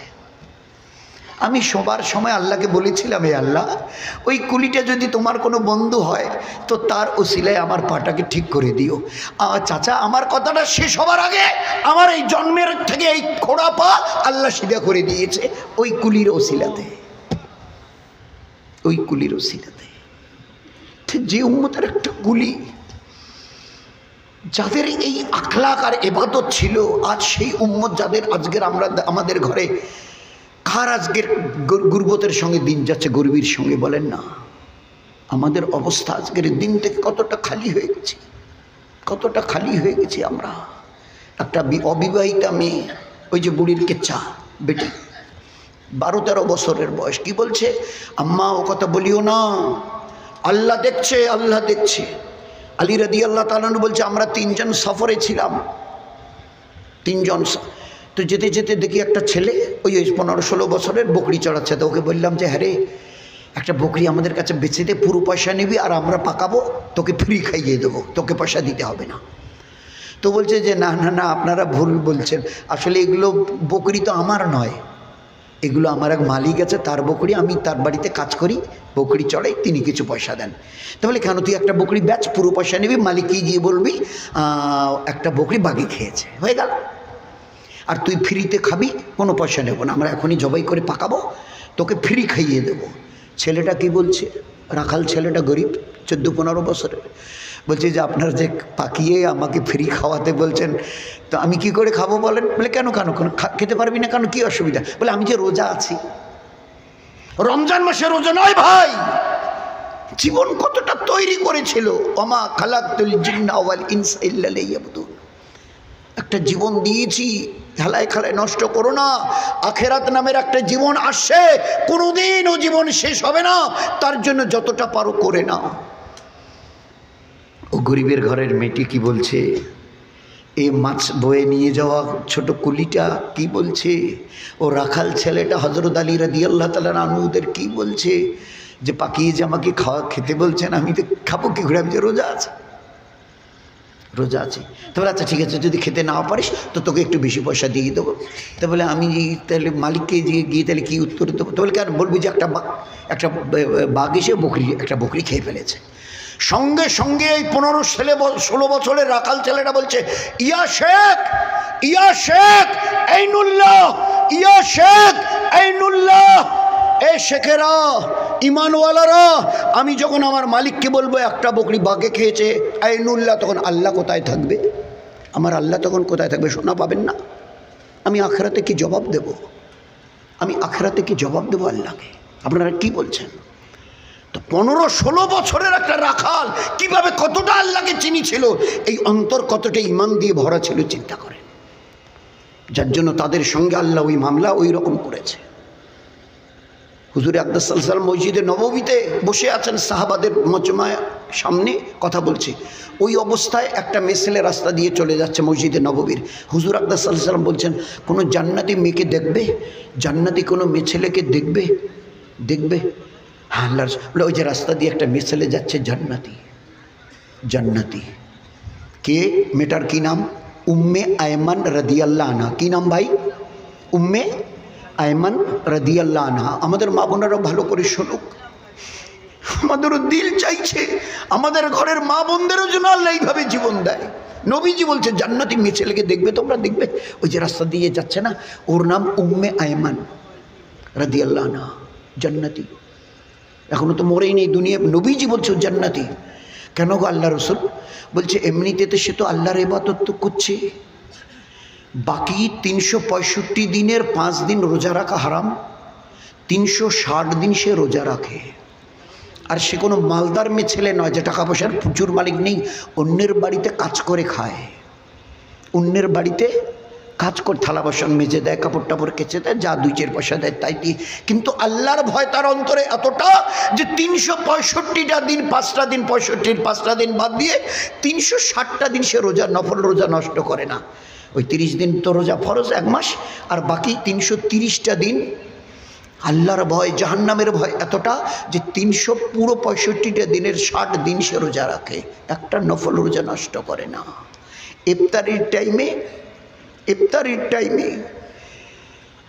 ইফতারির জন্য বসে হাত তুলে বলে, আল্লাহ আমি দুনিয়ায় তোমার এমন অধম গুনাহগার বান্দি যে আমি যে একটা খেজুর তুলে মুখে দেব এরকমও সামর্থ্য আমার নেই, একটা খেজুর যে মুখে দিয়ে ইফতারি করব তারও কোনো সামর্থ্য আমার নেই।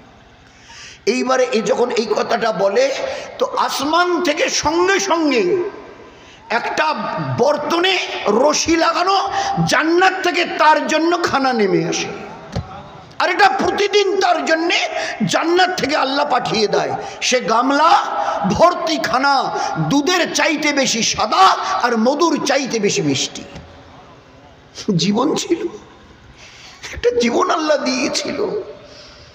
আল্লাহর নবী মিথ্যা কথা বলেছেন? আউযুবিল্লাহ, মিথ্যা কথা বলেছে। এই জন্য দোস্ত, আমরা আমাদের মা বোনেরা সবাই মিলে একটু অন্ততপক্ষে চেষ্টা করি, কোন দিন কার ডাক আসবে যে দুনিয়াতে যা কিছু অঘটন, বিশৃঙ্খলা, উল্টে সিধা আওয়াজ শুনছি, খোদার কসম কেউ দায়ী নয়। আল্লাহ আমাদের দিকে আঙ্গুল তুলে বলেছেন, জাহারাল ফাসাদু ফিল বাররি ওয়াল বাহর জাহারাল ফাসাদু ফিল বাররি ওয়াল বাহর বিমা কাসাবাত আইদিন নাস। ওই ইমানওয়ালা পুরুষ আর মেয়েরা শুনে নাও, আমি তোমাদের আল্লাহ বলছি, যা কিছু বিশৃঙ্খলা পানিতে শুকনোতে দেখছো, অরাজকতা দেখছো, এগুলো তোমাদের বদ আমলের পরিণতি। নিজের হাতে ধরে আমার পেয়ারা দিন, লাখো নবীর রক্ত ঝরানো দিন, লাখো সাহাবাদের গলা কাটা দিনকে তোমরা কাছে পেয়ে তছনছ করে দিয়েছো। দুনিয়া তোমাদের কাছে এত মেহবুব হয়ে গেছে পেয়ারা, এই দুনিয়ার জন্য যদি আল্লাহ পাক আমার একটা বড় বড় হুকুমকে যদি জবাই করতে হয় তো শহীদ করে দিয়েছো, তোমাদের দিলে কোনো চোট লাগেনি। অথচ একটা আমালকে জিন্দা করবার জন্যে মা, আল্লাহ রসুল সাহাবাদের নিয়ে যাচ্ছে, এক মা দুধ পিতা হুয়া বাচ্চাকে কোলে নিয়ে রাস্তার ধারে দাঁড়িয়ে আছে। হুজুর সাহেব যখন কাছাকাছি এসে গেছে, ওই মেয়ে ছেলেটি রাদিয়াল্লাহু আনহা বলছে, আল্লাহ রসুল আমার কাছে দিনের জন্যে মদত করবার কিচ্ছু নেই, শুধু আমার এই দুধ পান করে ছোট বাচ্চাটা, কোলের ছোট কয়েক মাসের বাচ্চাটা আছে, এইটাকে নিয়ে গিয়ে আপনি দিনের খেদমত নেবেন, দিনের আপনার পেয়ারা আল্লাহর পেয়ারা দিনের খেদমত নেবেন। নবীজি শুনে তাজ্জব হয়ে গেছে, তোমার এই দুধ পিতা হুয়া কয়েক মাসের বাচ্চাটাকে নিয়ে গিয়ে আমি দিনের খেদমত, আমার তো বুঝেই আসছে না একে নিয়ে গিয়ে আমি এর দ্বারা কী খেদমত নেব, বরং একে নিয়ে যাওয়া মানে ঝামেলা বাড়বে, পেশাব করবে, পায়খানা করবে, টোঁয়া টোঁয়া করে কাঁদবে, খেতে চাইবে, একে দিয়ে কী খেদমত নেব আমার তো বুঝে আসছে না, তুমি কোন নিয়েতে এটাকে আমার হাতে তুলে দিচ্ছ, এর দ্বারা খেদমত নেব। উত্তর দিচ্ছে সাহাবিয়া, সাহাবাদের ঘরের মা দুধ পিতা হুয়া বাচ্চাকে কোলে নিয়ে নবীজির কোল মোবারকে দিতে চাইছে। বলছেন আগে খুলে বলো একে দিয়ে আমি কী খেদমত দেবো, আমার তো বুঝে আসছে না। উত্তর দিচ্ছি, ইয়া রাসূলুল্লাহ, দুশ্মনদের দিক থেকে যখন তীর তলোয়ার বর্ষার আঘাত আসবে, আমার দুধ পিতা হুয়া বাচ্চাকে ঢাল হিসেবে সামনে তুলে ধরবেন, আমার বাচ্চার গায়ে তীর তলোয়ারের আঘাত লেগে ও শহীদ হবে, আপনি নবী হেফাজত হবেন, আপনি যদি হেফাজত হন আল্লাহর দিন দুনিয়াতে হেফাজত হবে। আমি আমার বাচ্চাকে শহীদ করবার নিয়তি নিয়ে আসছি, আপনি কবুল করে নিন। এই ছিল মসলা আখেরাতের, মসলা আখেরাতের। দৌড়ে পাগলের মতো দৌড়াচ্ছে ময়দানে, জিহাদের ময়দানে গিয়ে বলছে আমার ছেলেটা নাকি শহীদ হয়েছে, তোমরা আমাকে এক ঝলক দেখিয়ে দাও না, এক ঝলক। তো সাহাবারা তো চিনতে পেরেছে তার ছেলে শহীদ হয়ে এখানে আছে, আর এই মায়ের একটাই ছেলে, এই মায়ের একটাই ছেলে, সে শহীদ হয়ে। তো বলছে আমি শুনলাম আমার ছেলে নাকি শহীদ হয়েছে আল্লাহর দিনের জন্যে, আমাকে এক ঝলক একটু দেখিয়ে দাও না। বলছে বোন তুমি কি দেখবে, ও তো আল্লাহর রাস্তায় এসে আল্লাহর দিনের জন্য শহীদ হয়ে গেছে, এতক্ষণে ও তো জান্নাতে গিয়ে হয়তো হুরের সঙ্গে খেলছে, জান্নাতের বাগানে হয়তো হুরের সঙ্গে খেলছে, জান্নাতের ওই রকম বিল্ডিং বালাখানায় সে হয়তো এখন সফর তফরি করছে। তো বলে হ্যাঁ আল্লাহর ওয়াদা তো সবই ঠিক, নবীর ওয়াদা তো সবই ঠিক, আমি শুধু এক ঝলক দেখবো, চলে যাব। ইনি ছাড়বেন না, মা দেখা ছাড়বেন না, এরা দেখাতে চাইছেন না, বলে খালি এক ঝলক। বলে আপনি কি দেখবেন বলেন না, ও তো এতক্ষণে জান্নাতে পৌঁছে দিয়েছে ওকে। তা বলে হ্যাঁ সবই ঠিক আছে, এক ঝলক। কি আর করে, চাদরটা আস্তে সরিয়ে দিয়েছে, চাদরটা সরিয়ে দিয়েছে। মা তাকিয়ে দেখে আমার ওই ছেলের কলিজার টুকরাটার এই দুটো হাত এখান থেকে কাটা, ওই দিকে পড়ে আছে, আমার এই কলিজার টুকরার দুটো পা এখান থেকে কাটা, ওই দিকে পড়ে আছে, আমার এই কলিজার টুকরার দুটো চোখের এই নাটাটা খালি, চোখ দুটো বার করে দুশ্মনরা ফেলে দিয়েছে, দুশ্মনরা আমার কলিজার টুকরার পেটটা চিড়ে নাড়ি ভুঁড়িগুলো বার করে ফেলে দিয়েছে, আমার এই কলিজার টুকরাটার দুটো হাত নেই, দুটো পা নেই, দুটো চোখ নেই, পেটে কোনো নাড়ি ভুঁড়ি বলে কোনো জিনিস নেই। মা, একটা বাচ্চার মা, তাও আবার জওয়ান বেটা, ওইভাবে কিছুক্ষণ তাকিয়ে দেখে, পাথরের মতো দাঁড়িয়ে দেখে, চোখ থেকে টস টস করে পানি জমিনে ফেলছে। ওই অবস্থায় কিছুক্ষণ ফেলার পরে এইবারে এই আঙ্গুল তুলে বলছে বেটা, এ আমার কলিজার টুকরে বেটা, শুনে নে, এই দিনটা দেখবার জন্যই আমি তোর মা আমার বুকের দুধ পান করিয়ে তোকে বড় করেছিলাম, এই দিনটা দেখবার জন্যেই। আমার কলিজার টুকরা আল্লাহর পেয়ারা দিনের জন্য যেন কিছু করে দেখাতে পারে। আজ ও কথাটা বলা আমার জন্য কত সহজ, আপনারা শুনলেন কত সহজ। ছেলেদের তৈরি করে সকালবেলা, বেটারা যাবি তো আল্লাহর রাস্তায়? বলে হ্যাঁ মা যাবো। তুমি না দিন কয়েক থেকে বলছো আল্লাহর দিনের জন্য মক্কায় যেতে হবে? যাব। 4টা ছেলেকে তৈরি করে এবারে ঘর থেকে বেরিয়ে, মা অনেকটা হেঁটে গেছে, ঘর থেকে বেরিয়ে স্বামী বলে অনেক দিন আগে মারা গেছে, বিধবা মা, নামটা সবারই জানা আছে। কি নামটা যেন ভাই? হ্যাঁ, হজরতে খানসা রাদিয়াল্লাহু তাআলা আনহা, সোনার অক্ষরে হাদিসের পাতায় নাম পর্যন্ত, ইনি ওই মা। 4টে জন বেটার সঙ্গে অনেকটা হেঁটে বলছে দাঁড়াও, কোথায় যাচ্ছ বেটারা? বলো না। কেন মা? দিনের জন্য। তুমি না বললে দিনের জন্য যেতে হবে? হ্যাঁ ঠিক বলেছিস। তা তোদের মায়ের একটা কথা রাখবি? তোদের মায়ের একটা কথা রাখবি? হ্যাঁ মা বলো, বলো না, কি কথা বলতে চাও বলো। যে তোমরা আল্লাহর দিনের জন্য যাচ্ছ, তোমাদের মা শুধু একটা কথা বলতে চাইছে, তোমাদের 4 ভাইয়ের কারো যেন ঘরে ফেরার এরাদা না থাকে।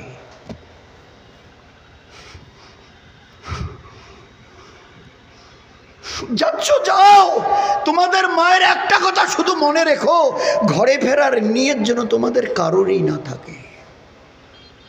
4 বেটা জওয়ান, 4টেই জওয়ান, এক বাক্যে বলেছে মা দোয়া করিও তাই যেন হয়, মা দোয়া করিও তাই যেন হয়, বলে হাঁটা দিয়েছে। মা পাথরের মতো দাঁড়িয়ে দেখছে, এই যে মা বলে ডাকলো, এই ডাক আর হয়তো কেয়ামত পর্যন্ত শুনতে পাবো না। এই যে ওদের যাওয়া দেখছি, হয়তো আর কেয়ামত পর্যন্ত এই 4 বেটাকে আর এই জমিনের উপরে দেখতে পারবো না। দাঁড়িয়ে পাথরের মতো দেখছে। কিছুটা চলার পরে ছেলেরা যখন আড়াল হয়ে গেল চোখের, মা ঘরে চলে এলো। ঘন্টা কয়েক পরে এক সাহাবী রাস্তা দিয়ে যেতে ডাক দিয়ে বলছে, বোন খানসা ঘরে আছেন? হ্যাঁ ভাই ঘরে আছি। বলে আপনার একটা খবর আছে। হ্যাঁ শুনিয়ে দিন। বলে কটাকে পাঠিয়েছেন আল্লাহর রাস্তায় দিনের জন্যে?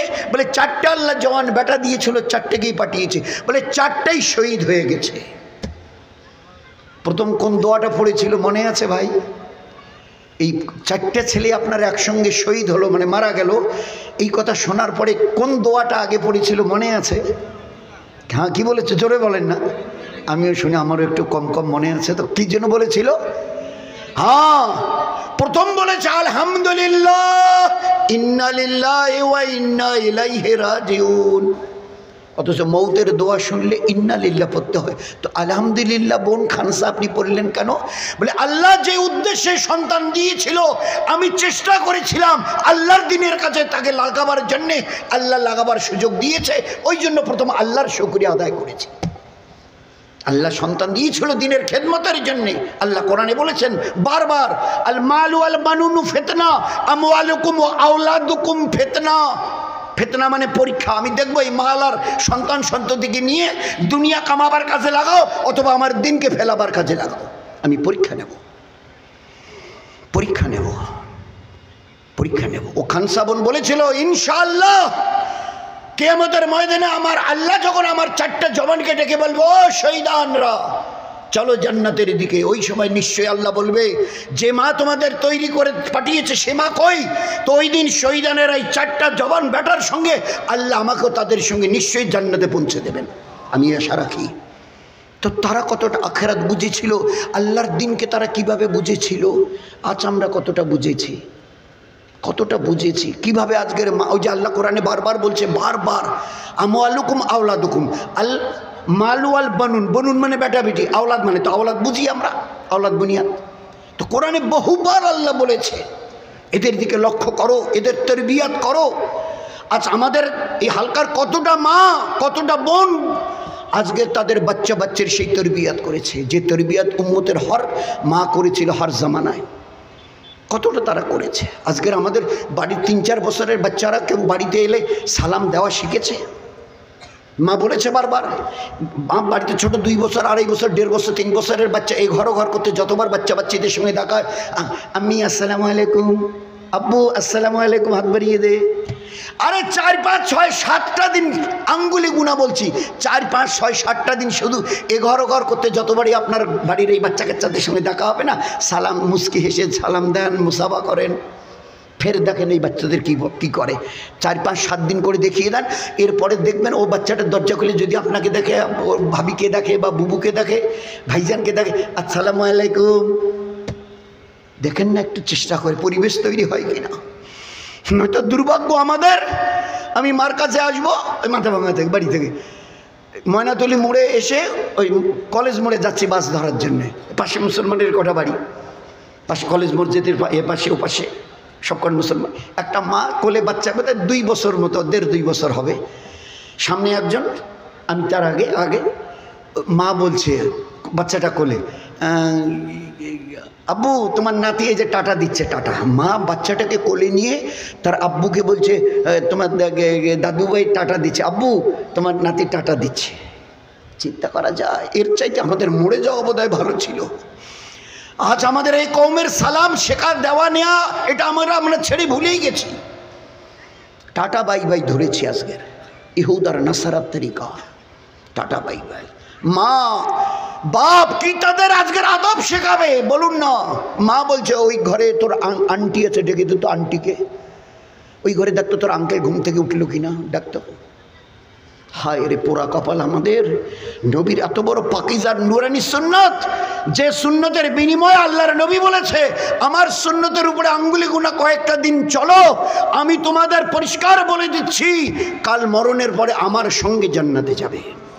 মান আহাব্বা সুন্নতি ফাকাত আহাব্বানি ওয়ামান আহাব্বানি কানা মাই ফিল জান্নাত। আমার সুন্নতের দাম আল্লাহ এইরকম রেখে দিয়েছে, আমার উম্মতের পুরুষ মেয়ে যুবক যুবতী বাচ্চা বাচ্চি যারাই আল্লাহর আমার এই সুন্নতের উপরে চলবে তারা আমার সঙ্গে মরণের পরে জান্নাতে যাবে, জান্নাতে কানা মাই ফিল জান্নাহ। সেই সুন্নত তরিকা আজ আঙ্কেল আন্টি এ ও টাটা বাই বাই। কটা মা তার বাচ্চাকে মুখে খাবার দিতে গিয়ে অথবা হাতে তুলে দিতে গিয়ে, আব্বু আগে বিসমিল্লাহ বলো, এই বেটি আগে বিসমিল্লাহ বল, কিচ্ছা সবাই জানি। হুজুর সাহেব বসে আছেন, একটা মায়ের কোলে একটা বাচ্চা এসে বসলো, মা হাতে খানা নিয়ে ওর মুখে তুলে একদম এই জায়গায় আমার দিকে দেখেন, এই জায়গায় পৌঁছে দিয়েছে, বাচ্চাটা হাঁ করেছে মুখে দেবে। হুজুর সাহেব বসা আছে, খপ করে ধারটা ধরে ফেললেন। তখন পর্দার আয়াত নাজিল হয় না, তো বলি ও হো আমাদের তাইলে অন্য মিসালের হাত ধরা মানা নবীর তাইলে চলে। তখনও পর্দার আয়াত নাজিল হয়নি। হুজুর সাহেব হাতটা ধরে ফেলবে একদম মুখের কাছে নিয়ে, আর বাচ্চাটা হাঁ করেছে মুখে দেবে, আর ঠিক এই জায়গায় হাত ধরে ফেলেছে।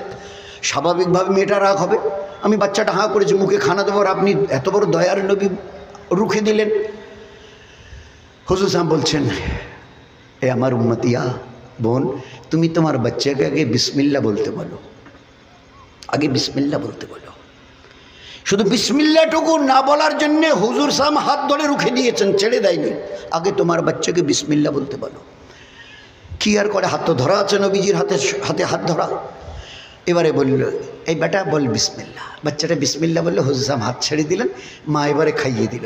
একটু পরে খাইয়ে দেওয়ার কিছুক্ষণ পরে হুজুর সাহেব একটু মুচকি হাসলেন। আল্লাহর নবীকে জিজ্ঞাসা করছে এই ছেলেটি, আল্লাহ রসুল আপনি বিসমিল্লাহ বলতে বললেন, আমি বললাম, বাচ্চাটাকে খাইয়ে দিলাম, এ খাচ্ছে, তা আপনি আবার একটু পরে হাসলেন। বলে এই জন্যে হাসলাম, যখন তুমি বিনা বিসমিল্লাহ বলাতে তোমার বাচ্চার মুখে খানা দিতে যাচ্ছিলে না, তা আমি দেখছিলাম তোমার বাচ্চার সঙ্গে শয়তানও মুখ মিলিয়ে হাঁ করেছিল। আর ওই অবস্থায় যদি তুমি খানা খাওয়াতে তো তোমার বাচ্চার সঙ্গে শয়তানও অংশ নিত। আর এই বাচ্চাটা আস্তে আস্তে যখন বড় হতো দুনিয়ায়, যত বড় হতো শয়তানি প্রত্যেকটা আমল সে দুনিয়ায় করতো, শয়তানি হরকত করতো। আজ এইসব তরবিয়ত ছেড়ে দেওয়ার কারণে আমার ছেলে আমার মেয়ে 2-3টা বাচ্চার মা অথবা বাবা মসজিদের দরজাটা দেখেছে কিনা আল্লাহ জানে। কোরআন শরীফ কোন হাত দিয়ে ধরে কোন দিক থেকে পড়তে হয়, আমি এটা মাইক পেয়ে গল্প শোনাচ্ছি না। যাদের এইরকম ছেলে মেয়ে দিয়েছে আল্লাহ হেফাজত করুক। আজকের জন্য আমাদের মায়েরা আমরা এবারে এদিকায় তো তোর বাচ্চার জন্য কয়টা, কেন মা ওরকম উল্টে সিধে কথা বলছে, আমার বাচ্চা কয়টা তোমার মনে নেই? আচ্ছা বল না, আচ্ছা তোর বয়স কত রে বাবা, কেন এরকম করছো কেন মা, বলো না কেন, কি হয়েছে তোমার আজকে? আরে বল না বেটা কথা। বলি 23 বছর, 2টা বাচ্চার বাপ আমি। সেই সত্য করে বুকে হাত দিয়ে বলতো, এই 23 বছরে কোরআন শরীফ কয়দিন হাতে নিয়েছিস? দোস্ত 190টা বাড়ির ছেলেদের তরফ থেকে জবাব আসবে যে মা কোনোদিন আজ পর্যন্ত কোরআন শরীফ কোনভাবে কোন হাত দিয়ে ধরতে হয়, কীভাবে খুলতে হয়, আজ পর্যন্ত ছুঁইনি। অথচ এই ইলমে দিন শেখা ফরজ আইন, জিম্মেদারি এই মা বাপের উপরে। তখন ওই মানুষ একটু বলছিল তরবিয়া করো এদের, কোনো কিছু মা সাহাবাদের যদি বাচ্চারা মাকে গিয়ে বলতো মা খানা দাও, মা একটা প্যান্ট দাও, মা আমাকে একটা আইসক্রিম কিনে দাও, তো মা সঙ্গে সঙ্গে লাল চোখ দেখে ধমকাতো, আমি তোর আল্লাহ নাকি, তো আমাকে বলছিস? আল্লাহকে বল, আল্লাহর কাছে চা। জন্ম থেকে মা তার বাচ্চাকে আল্লাহর পরিচয় করাতেন। দুর্ভাগ্য আমাদের, এখন একটু কানুনটা বদলে দিয়েছে মায়েরা, দুর্ভাগ্য আমাদের। নয়তো সাহাবাদের কোলেও মা কাঁদতো, সাহাবাদের কোলে, মায়েদের কোলে বাচ্চা কাঁদতো। যদি বাচ্চা কাঁদতো তো মা বাচ্চাকে চুপ করার জন্য কিছু বলতো। আমাদেরও ঘরেরও মা বোনদের কোলে ছোট বাচ্চারা কাঁদে, তারাও এবারে কিছু বলে চুপ করায়, কিন্তু দুই মায়ের আইকিউ, নজর আসমান জমিনের মতো ফারাক। সাহাবাদের ঘরের মায়েদের বাচ্চারা কাঁদলে, কোলে বাচ্চারা কাঁদলে মা বলতো, সাহাবাদের মা, এই বাটা চুপ, আল্লাহ আসবে, রসুল আসবে, ফেরেশতা আসবে, কিয়ামত আসবে। সেদিন আমাদের ঘরের মায়েদের কোলে যখন বাচ্চা কাঁদতো, মা বলতো চুপ, বাঘ আসবে, ভালুক আসবে, হাতি আসবে, গন্ডার আসবে। দুই মায়ের চিন্তা আর জবানের বল আসমান জমিনের মতো ফারাক হয়ে গেছে। কি করে উম্মতের ছেলে মেয়ের তরবিয়ত পাবে, আল্লাহকে চিনবে বলেন? ও মায়ের কোলের বাচ্চা জন্মের দিন থেকে আল্লাহর কথা, রসুলের কথা, ফেরেশতার কথা, কিয়ামতের কথা শুনে শুনে বড় হচ্ছে।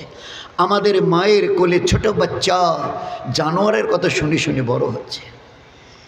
এখন আর আমাদের মায়েদের আর এখন ওইসব বলতে হয় না, ভালো জিনিস পেয়ে গেছে। বাচ্চা কাঁদছে, ছোট হোক আর মাঝবয়সী হোক, আস্তে করে ছোট যন্ত্রটা টিপে দিল, লাল নীল বাচ্চা বাচ্চিরা বেহায়া পোশাক পরে নাচছে, গাইছে।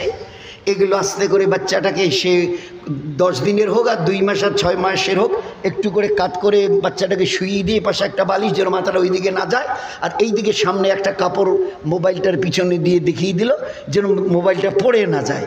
বাস চালিয়ে দিল। এ আমার সোনার চাঁদ জাদুমণি, এই বেহায়া ছবি দেখতে থাক, শুনতে থাক, এর নাচ গান দেখ, আর এবারে আমাকে ছুটি করে দে তোর মা, আমি এবার সংসারে রান্না বান্না, ধোয়া পাখলা, সাফ সুতরা যা আছে করি। হচ্ছে আজকের আমাদের তরবিয়াতের রাস্তা মায়েদের। মা তার নিজের হাতে বাচ্চাকে বেহায়া বানাবার জন্য ওই যন্ত্র চালু করে দিয়ে এবারে তাদের হাত থেকে রেহাই পাচ্ছে। বাচ্চাও বুঝে গেছে, মা তুই আমাকে যে জিনিস দিয়েছিস, ঘন্টার পর ঘন্টা যদি কাছে না আসো, দুধ না পান করাও, কিছু খাইয়ে না দাও, আমি কিচ্ছু চাইবো না। দেখবেন ভালো করে কিভাবে সংসার তছনছ হয়ে গেছে আমাদের। কি করে উম্মতের আমরা আল্লাহকে কবে চিনবো, কি করে চিনবো বলুন? মাকে খালি এ বেটা মাদ্রাসায় এলমি দিন শেখা ফরজ, যাবি না? হ্যাঁ মা যাবো। তো যাবো, যে তো খেতে দাও। তা মা বলছেন তো মাদ্রাসায় যাবি তো আমাকে বলছিস কেন? আল্লাহকে বল, আল্লাহ মাদ্রাসায় যাবো, এলমি দিন শেখা ফরজ, খেতে দাও। ধমক দিয়েছে। কি করে বাচ্চা, ভাই শেষ করছি ভাই, ওটা না করে, ভাই একটু মেহরবানি করি, একটু। এ কোনো বয়ান নয়, আমাদের present position, this is our present position.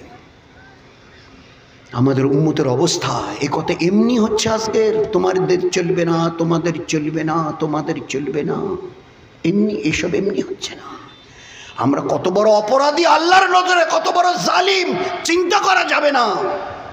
মনে তো হয় যে এই উম্মত আজকের খোদার নজরে যতটা জালেম আর নাফরমান হয়ে আছে, অন্য কওম বোধহয় এতটা হয়েছে কিনা আল্লাহই জানে, আল্লাহই জানে। হিন্দু ভাইদের দেখবেন, ওই যখন কি একটা ভাদ্র মাস না কি আছে, বুড়ো বুড়ি কয়েকজনকে, সব ইয়াং ছেলে মেয়ে, 10, 12, 15, ওই যে জয় ভোলে বাবা বলে সেই জলপেশ জাগার কোথায়, সে 15, 20, 30, 50 কিলোমিটার। আমি একদিন জিজ্ঞাসা করছিলাম কয়েকটা ছেলেকে, আরে বাবু তোমরা কোত্থেকে এসছো? বলে আমরা আসাম থেকে এসছি। কোথায় যাবে? বলে জলপেশ। আসাম থেকে জলপেশে প্রায় 150 কিলোমিটার। তোমরা তো পায়ে হেঁটে? বলে হ্যাঁ পায়ে হেঁটে যেতে হয়, এইটাতে পুণ্য বেশি। চিন্তা করা যায়, 195 জন যুবক ছেলে মেয়ে। আমাদের কয়টা যুবক আজকের মসজিদ মুখ হয়েছে?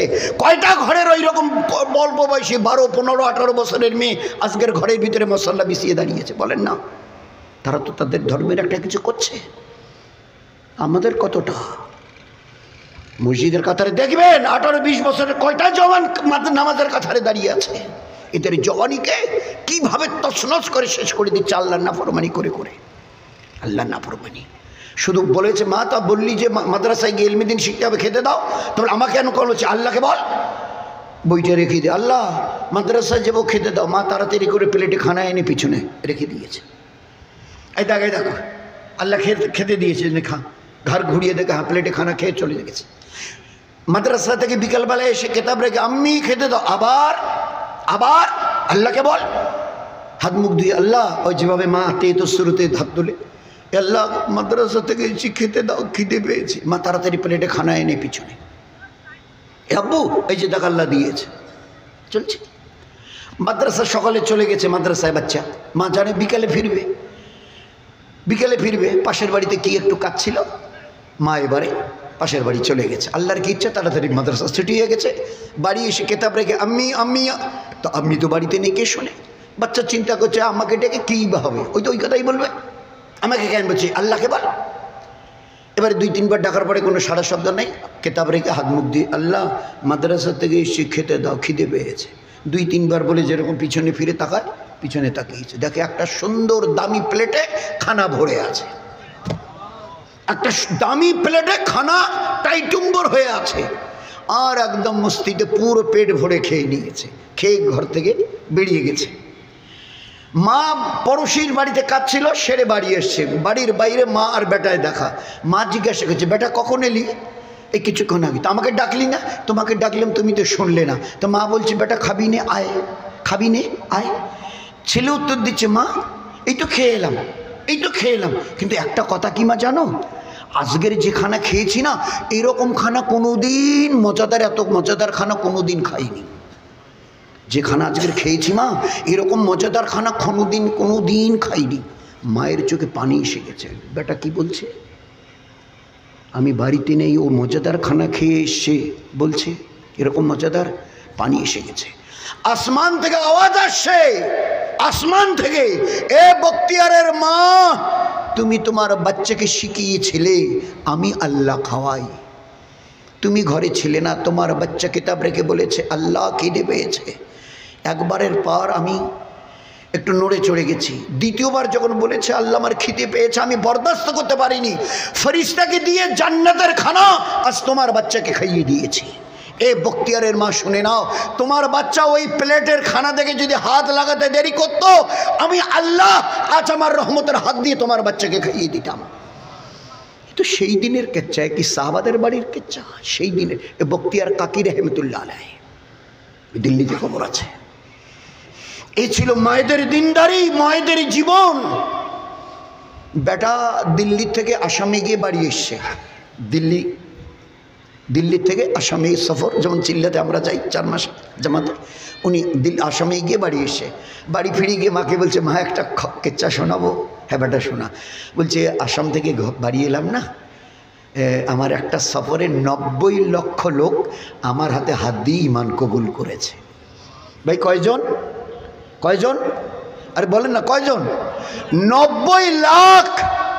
মা 90 লক্ষ লোক আমার হাতে হাত দিয়ে ইমান কবুল করেছে। এ কথা যখন বেটা বলেছে, মা তখন চোখ ছলছলা হয়ে গেছে। বলছে বেটা তোমার কি ধারণা বুজুর্গি তোমার? এ আমার বেটা, তোমার কি ধারণা বুজুর্গি তোমার? তো বেটা তখন বলছে কেন মা, কেন ওরকম বলছে, কেন মা খুলে বলো না খুলে। তো মা এবারে বলছে বেটা শুনবি তো শুনে নে, জন্মের দিন থেকে নিয়ে 2.5 বছর আমি তোর মা আমার সিনার দুধ তোকে পান করিয়েছিলাম। ওই আল্লাহর নামে কসম খেয়ে বলছি, এই 2.5 বছরে একটা বেলা আমি তোকে বিনা উযুতে দুধ পান করাই নাই। এই 2.5 বছরে একটা বেলা আমি তোকে বিনা উযুতে দুধ পান করাই নাই। চিন্তা করা যায়, ছোটবেলায় বাচ্চা 10 দিন 20 দিন 1 মাস 2 মাস যখন তাকে দিনে কতবার দুধ পান করে, এই খাইয়ে শুইয়ে দিয়ে গেলো, আধা ঘন্টা যেতে না টোয়া টোয়া টোয়া। কিন্তু মা কি বলছে, এই 2.5 বছরে একটা বেলা তোকে বিনা উযুতে দুধ পান করাইনি। তো ওই মায়ের এই বেটা খাজা মাইনুদ্দিন চিশতি রহমতুল্লাহ আলাইহি আজমিরি হবে না তো কি ওই আমার 23 বছরের বেটা যে কোনোদিন আজ পর্যন্ত কোরআন শরীফটা হাত দিয়ে দিয়েছে হয়নি? বলেন। ও মায়েরা, আপনারা একটু মেহরবানি করে দিনদার হন। আপনাদের ওই গর্ভ থেকে যা বেরিয়ে আসবে হীরা সোনা নয়, সোনা আর চাঁদি নয়, হীরা আর মণি মাণিক্য একদিন প্রসব করবেন আপনারা, শুধু আপনাদের কাছে যদি একটু দিনদারি থাকে। এই জন্যে ভাইরা, আমরা আমাদের মা বোনেরা কোন দিন কার ডাক আসবে জানি না। অন্ততপক্ষে এই কয়েকটা দিন আল্লাহ হায়াত দিয়েছে দুনিয়ার একমাত্র আখেরাত বানাবার জন্যে। ডাক এলে চলে যেতে হবে। যেভাবে আল্লাহ পাক দিনের উপরে চলবার জন্য একটা সিস্টেম বেঁধে দিয়েছে, যে কোরআনে করিম মুসলমানের জীবনের আমালের বই। কিছু করবার জন্য বলেছে, কিছু ছাড়বা। নামাজ পড়ো, মদ ছাড়ো, রোজা রাখো, জুয়ো ছাড়ো, লোকের সঙ্গে ইনসাফ, আদল, প্যার, মহব্বতের ব্যবহার করো, নফরত আর ঘৃণা আর হিংসা ছাড়ো। কিছুটা করো, কিছুটা ছাড়ো। এই দুইটাকে বোঝাবার জন্য মাঝে মাঝে কিছু ঘটনা আল্লাহ তুলে ধরেছেন। পিছনের আগের ওই কম মান্যওয়ালা ছিল, ওদের সঙ্গে আমি এই ব্যবহার করেছি। ওরা দেশের কেউ মিশরের বাদশাহ ছিল, গোটা দুনিয়ার বাদশাহ নমরুদ ছিল, আমার নাফরমানি করেছে, এইভাবে ওদের বেইজ্জত করেছি। তো আমরা যাতে আল্লাহর যেটা হুকুম সেটা যেন করি, যেটা হুকুমে না আছে, না করেছে ওটার জন্য ছাড়ি। যদি ওইভাবে করি তো আল্লাহ পিছনে কিছু ঘটনা শুনিয়েছেন আমাদের বোঝাবার জন্য। পিছনের দিকে তাকিয়ে দেখো, যারা মান্যওয়ালা ছিল তাদের সঙ্গে এই ব্যবহার করেছি, আর যারা ইতিরি ছিল, অমান্য অবাধ্যতা করেছে, তাদের সঙ্গে ওই ব্যবহার করেছি। তোমরা যাতে ভালো করে বুঝিয়েছি, এই কারণে তোমরা যাতে ভুল না বোঝো।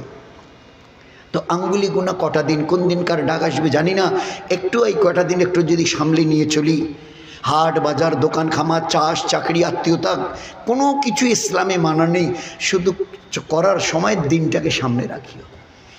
দিনদারির সঙ্গে চাকরি করো, দিনদারির সঙ্গে হাট বাজার করো, দিনদারির সঙ্গে আত্মীয়তা রাখো, দিনদারির সঙ্গে পাড়া প্রতিবেশীর সঙ্গে, দিনদারির সঙ্গে হায়ওয়ান জানোয়ারের সঙ্গে, দিনদারির সঙ্গে গোটা মখলুকের সঙ্গে যেরকম ব্যবহার করার দরকার, বাস কটা দিন। আঙ্গুল গুনা স্বপ্নের মতো কটা দিন চেষ্টা করব ভাই, ইনশাআল্লাহ করবো চেষ্টা মন থেকে।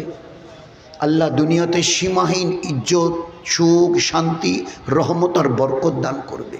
এই আল্লাহর ওয়াদাইগুলো। দুনিয়াতে যে কটা দিন বেঁচে আছো, একটু যদি আমার ফরমা বরদারি করো, তো আমি তোমার জীবনকে সুখ দিয়ে ভরিয়ে দেব। সুখ মান কান, আল্লাহ পাক কোরআনে বলছে, আল্লাহ কোরআনে বলছে, আল্লাহ কোরআনে বলছে যে আমি তোমাদের জীবনকে সুখ দিয়ে ভরিয়ে দেব। মান আমেলা সালেহা জাকারিনা উনসা ওয়াহু মুমিনুন ফালা নুহিয়ান্নাহু হায়াতান তাইয়্যিবা। এই উম্মতের পুরুষ এবং মেয়ে ছেলে, মান আমেলা সালেহা, জাকারিন মানে পুরুষ, নিসা মানে মেয়ে ছেলে, দুইজনের নাম ধরে আল্লাহ বলছে পুরুষ আর মেয়ে ছেলে ইমানদারির সঙ্গে যদি তোমরা নেকামল করো, তো আমি তোমাদের সংসারকে সুখ দিয়ে আমি আল্লাহ ভরিয়ে দেবো। হায়াতান তাইয়্যিবা, অন্তরে শান্তি দিয়ে ভরিয়ে দেবো। বারাকাতুম মিনাস সামায়ে ওয়াল আরদ, আসমান জমিনের দরজা খুলে বরকত দেব। ওয়াল্লাহু খায়রুন হাফিজা, এখানে থাকো আর আমেরিকায় থাকো, আমি আল্লাহ হেফাজত করে দেখিয়ে দেবো। মান কানা ইউরিদুল ইজ্জা ফালিল্লাহ ইজ্জাতু জামিয়া, আমার দিনের উপরে চলো, তোমাদের জীবনকে ইজ্জত দিয়ে ভরিয়ে দেবো। এগুলো তোমাদের দুনিয়ার পাওনা, ইজ্জত, হেফাজত, সংসারের সুখ শান্তি, রহমত আর বরকত, অন্তরের শান্তি। আলা বিযিকরিল্লাহ তাতমাইন্নুল কুলুব, অন্তর শান্তি দিয়ে ভরে দেব। মনে হবে প্রত্যেকটা সেকেন্ডে, এ আল্লাহ আমরা বোধহয় দুনিয়ায় নেই, আমরা বোধহয় জান্নাতে আছি, এইরকম মনে হবে। তো দুনিয়াতে আল্লাহ পাক সুখ শান্তি, রহমত, বরকত, ইজ্জতের দরজা খুলে দেবেন। যেদিন দুনিয়ার থেকে চলে যাব, আল্লাহ এবং তার পেয়ারা নবী কথা বলেছেন, তোমার জন্য 8টা জান্নাতের দরজা খুলে দেওয়া হবে, যেটা দিয়ে মন চায় জান্নাতে ঢুকে যাও, প্রবেশ করো। ভাই সবাই চাইছে ইনশাআল্লাহ যে দুনিয়াতে কটা দিন একটু সুখ শান্তির সঙ্গে, রহমত বরকতের সঙ্গে, কেউ যেন বেইজ্জতওয়ালা কথা না বলে, কেউ যেন দুটো লাথি আর গালিগোলুচ না করে। আল্লাহ বলছে আমার দিনের উপরে চলবি, চলবি আমার দিনের উপরে, দিনের উপরে চলবি। আমি আল্লাহ যা ওয়াদা করেছি দুনিয়ায় দেবো, যেদিন আমার কাছে তো আসতেই হবে, ডাকলে তো আসা ছাড়া কোনো বাকি রাস্তাই নেই খোলা। আমার কাছে আসবে, আমি তোমাকে, তোমার জন্য 8টা জান্নাতের দরজা খুলে দেবো। তো এতটুকু নিয়ত করি, আমরা যারা আছি, আমাদের মা বোনেরা যারা আছে, পাক্কা পাক্কা সচ্চা একটা নিয়ত করি।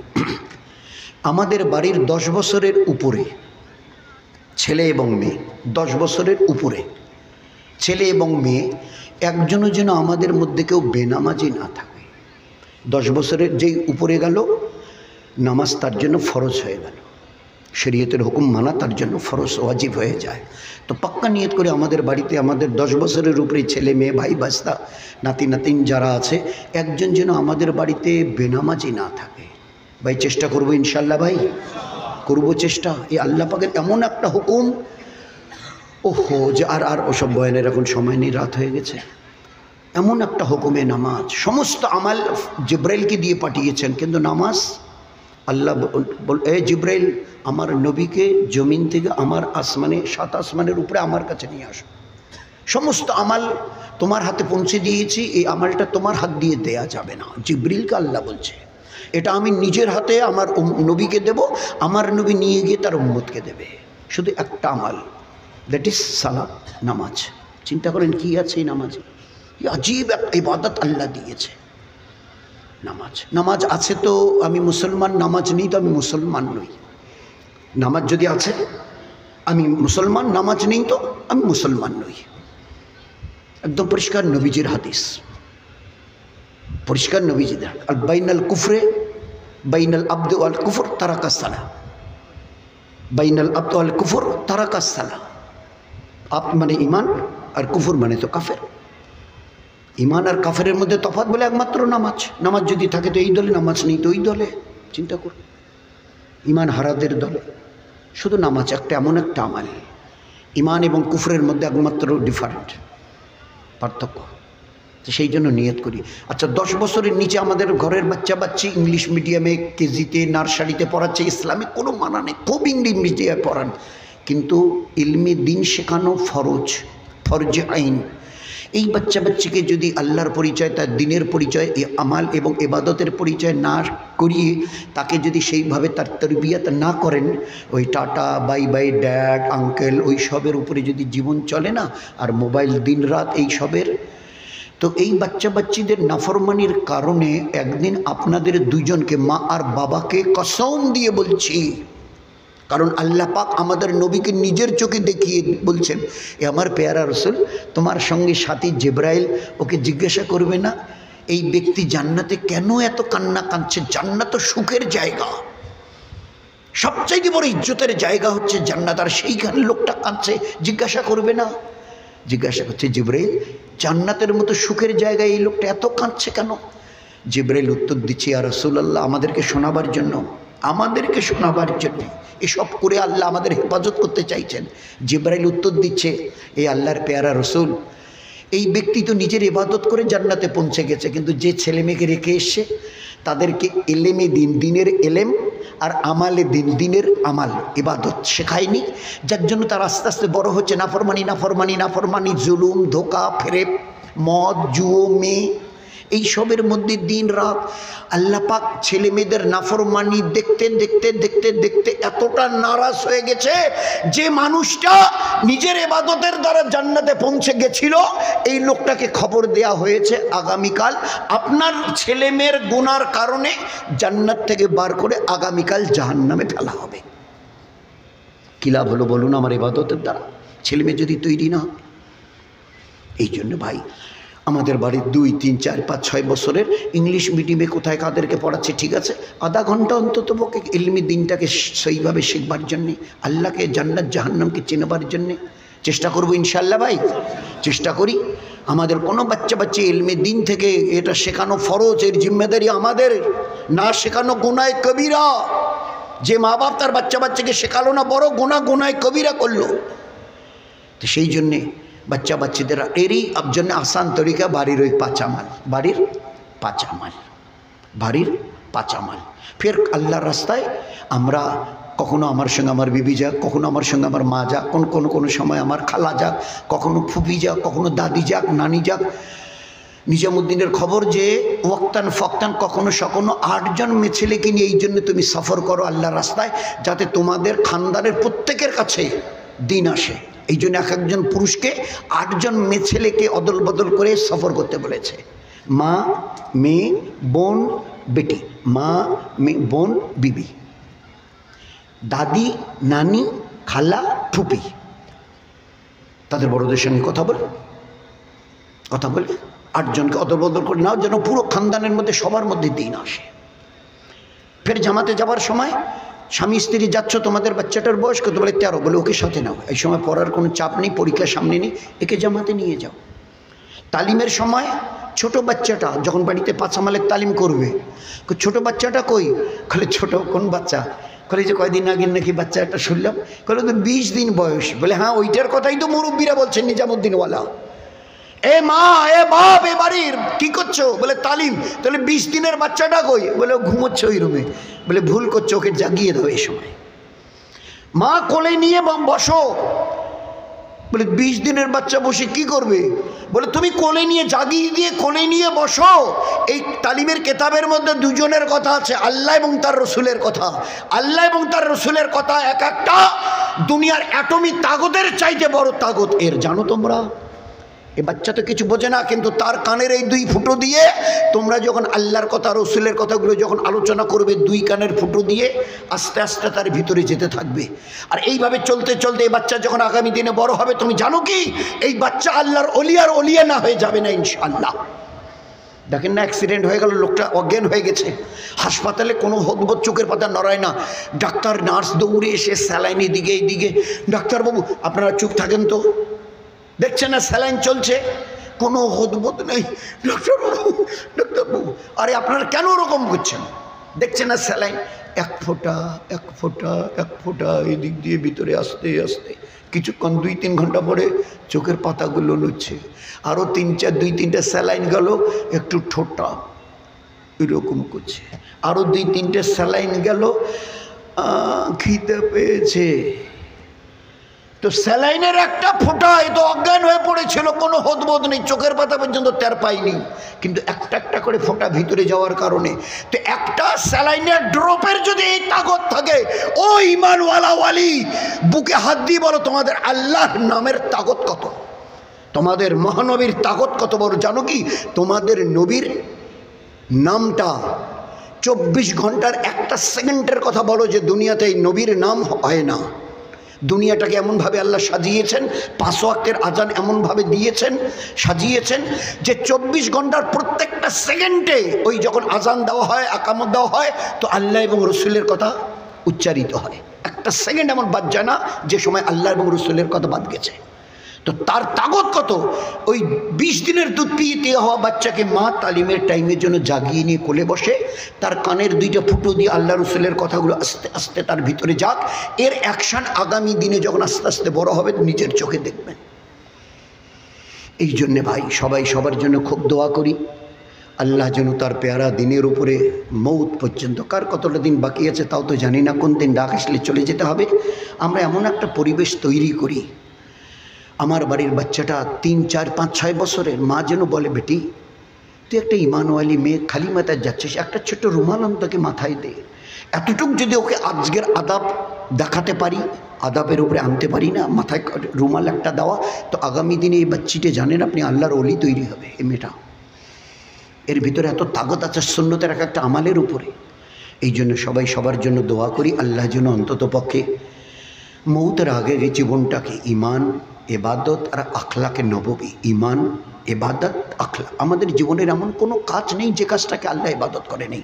রান্না, ঝাড়ু দেওয়া, কাপড় ধোয়া, গোসল করা, খানা খাওয়া, হাট বাজারে যাওয়া, ভ্যান, রিক্সা, টোটো, বাইকে চড়া, এমন কোনো কাজ নেই যেটাকে ইবাদত। শুধু একটু জেনে ওইভাবে যদি চলি আল্লাহ জীবনটাকে দুনিয়ার জন্য ধন্য করবে। যেদিন ডাক আসবে ওপারে গেলে আল্লাহ যা করবে ওটা আমাদের ধ্যান ধারণার বাইরে।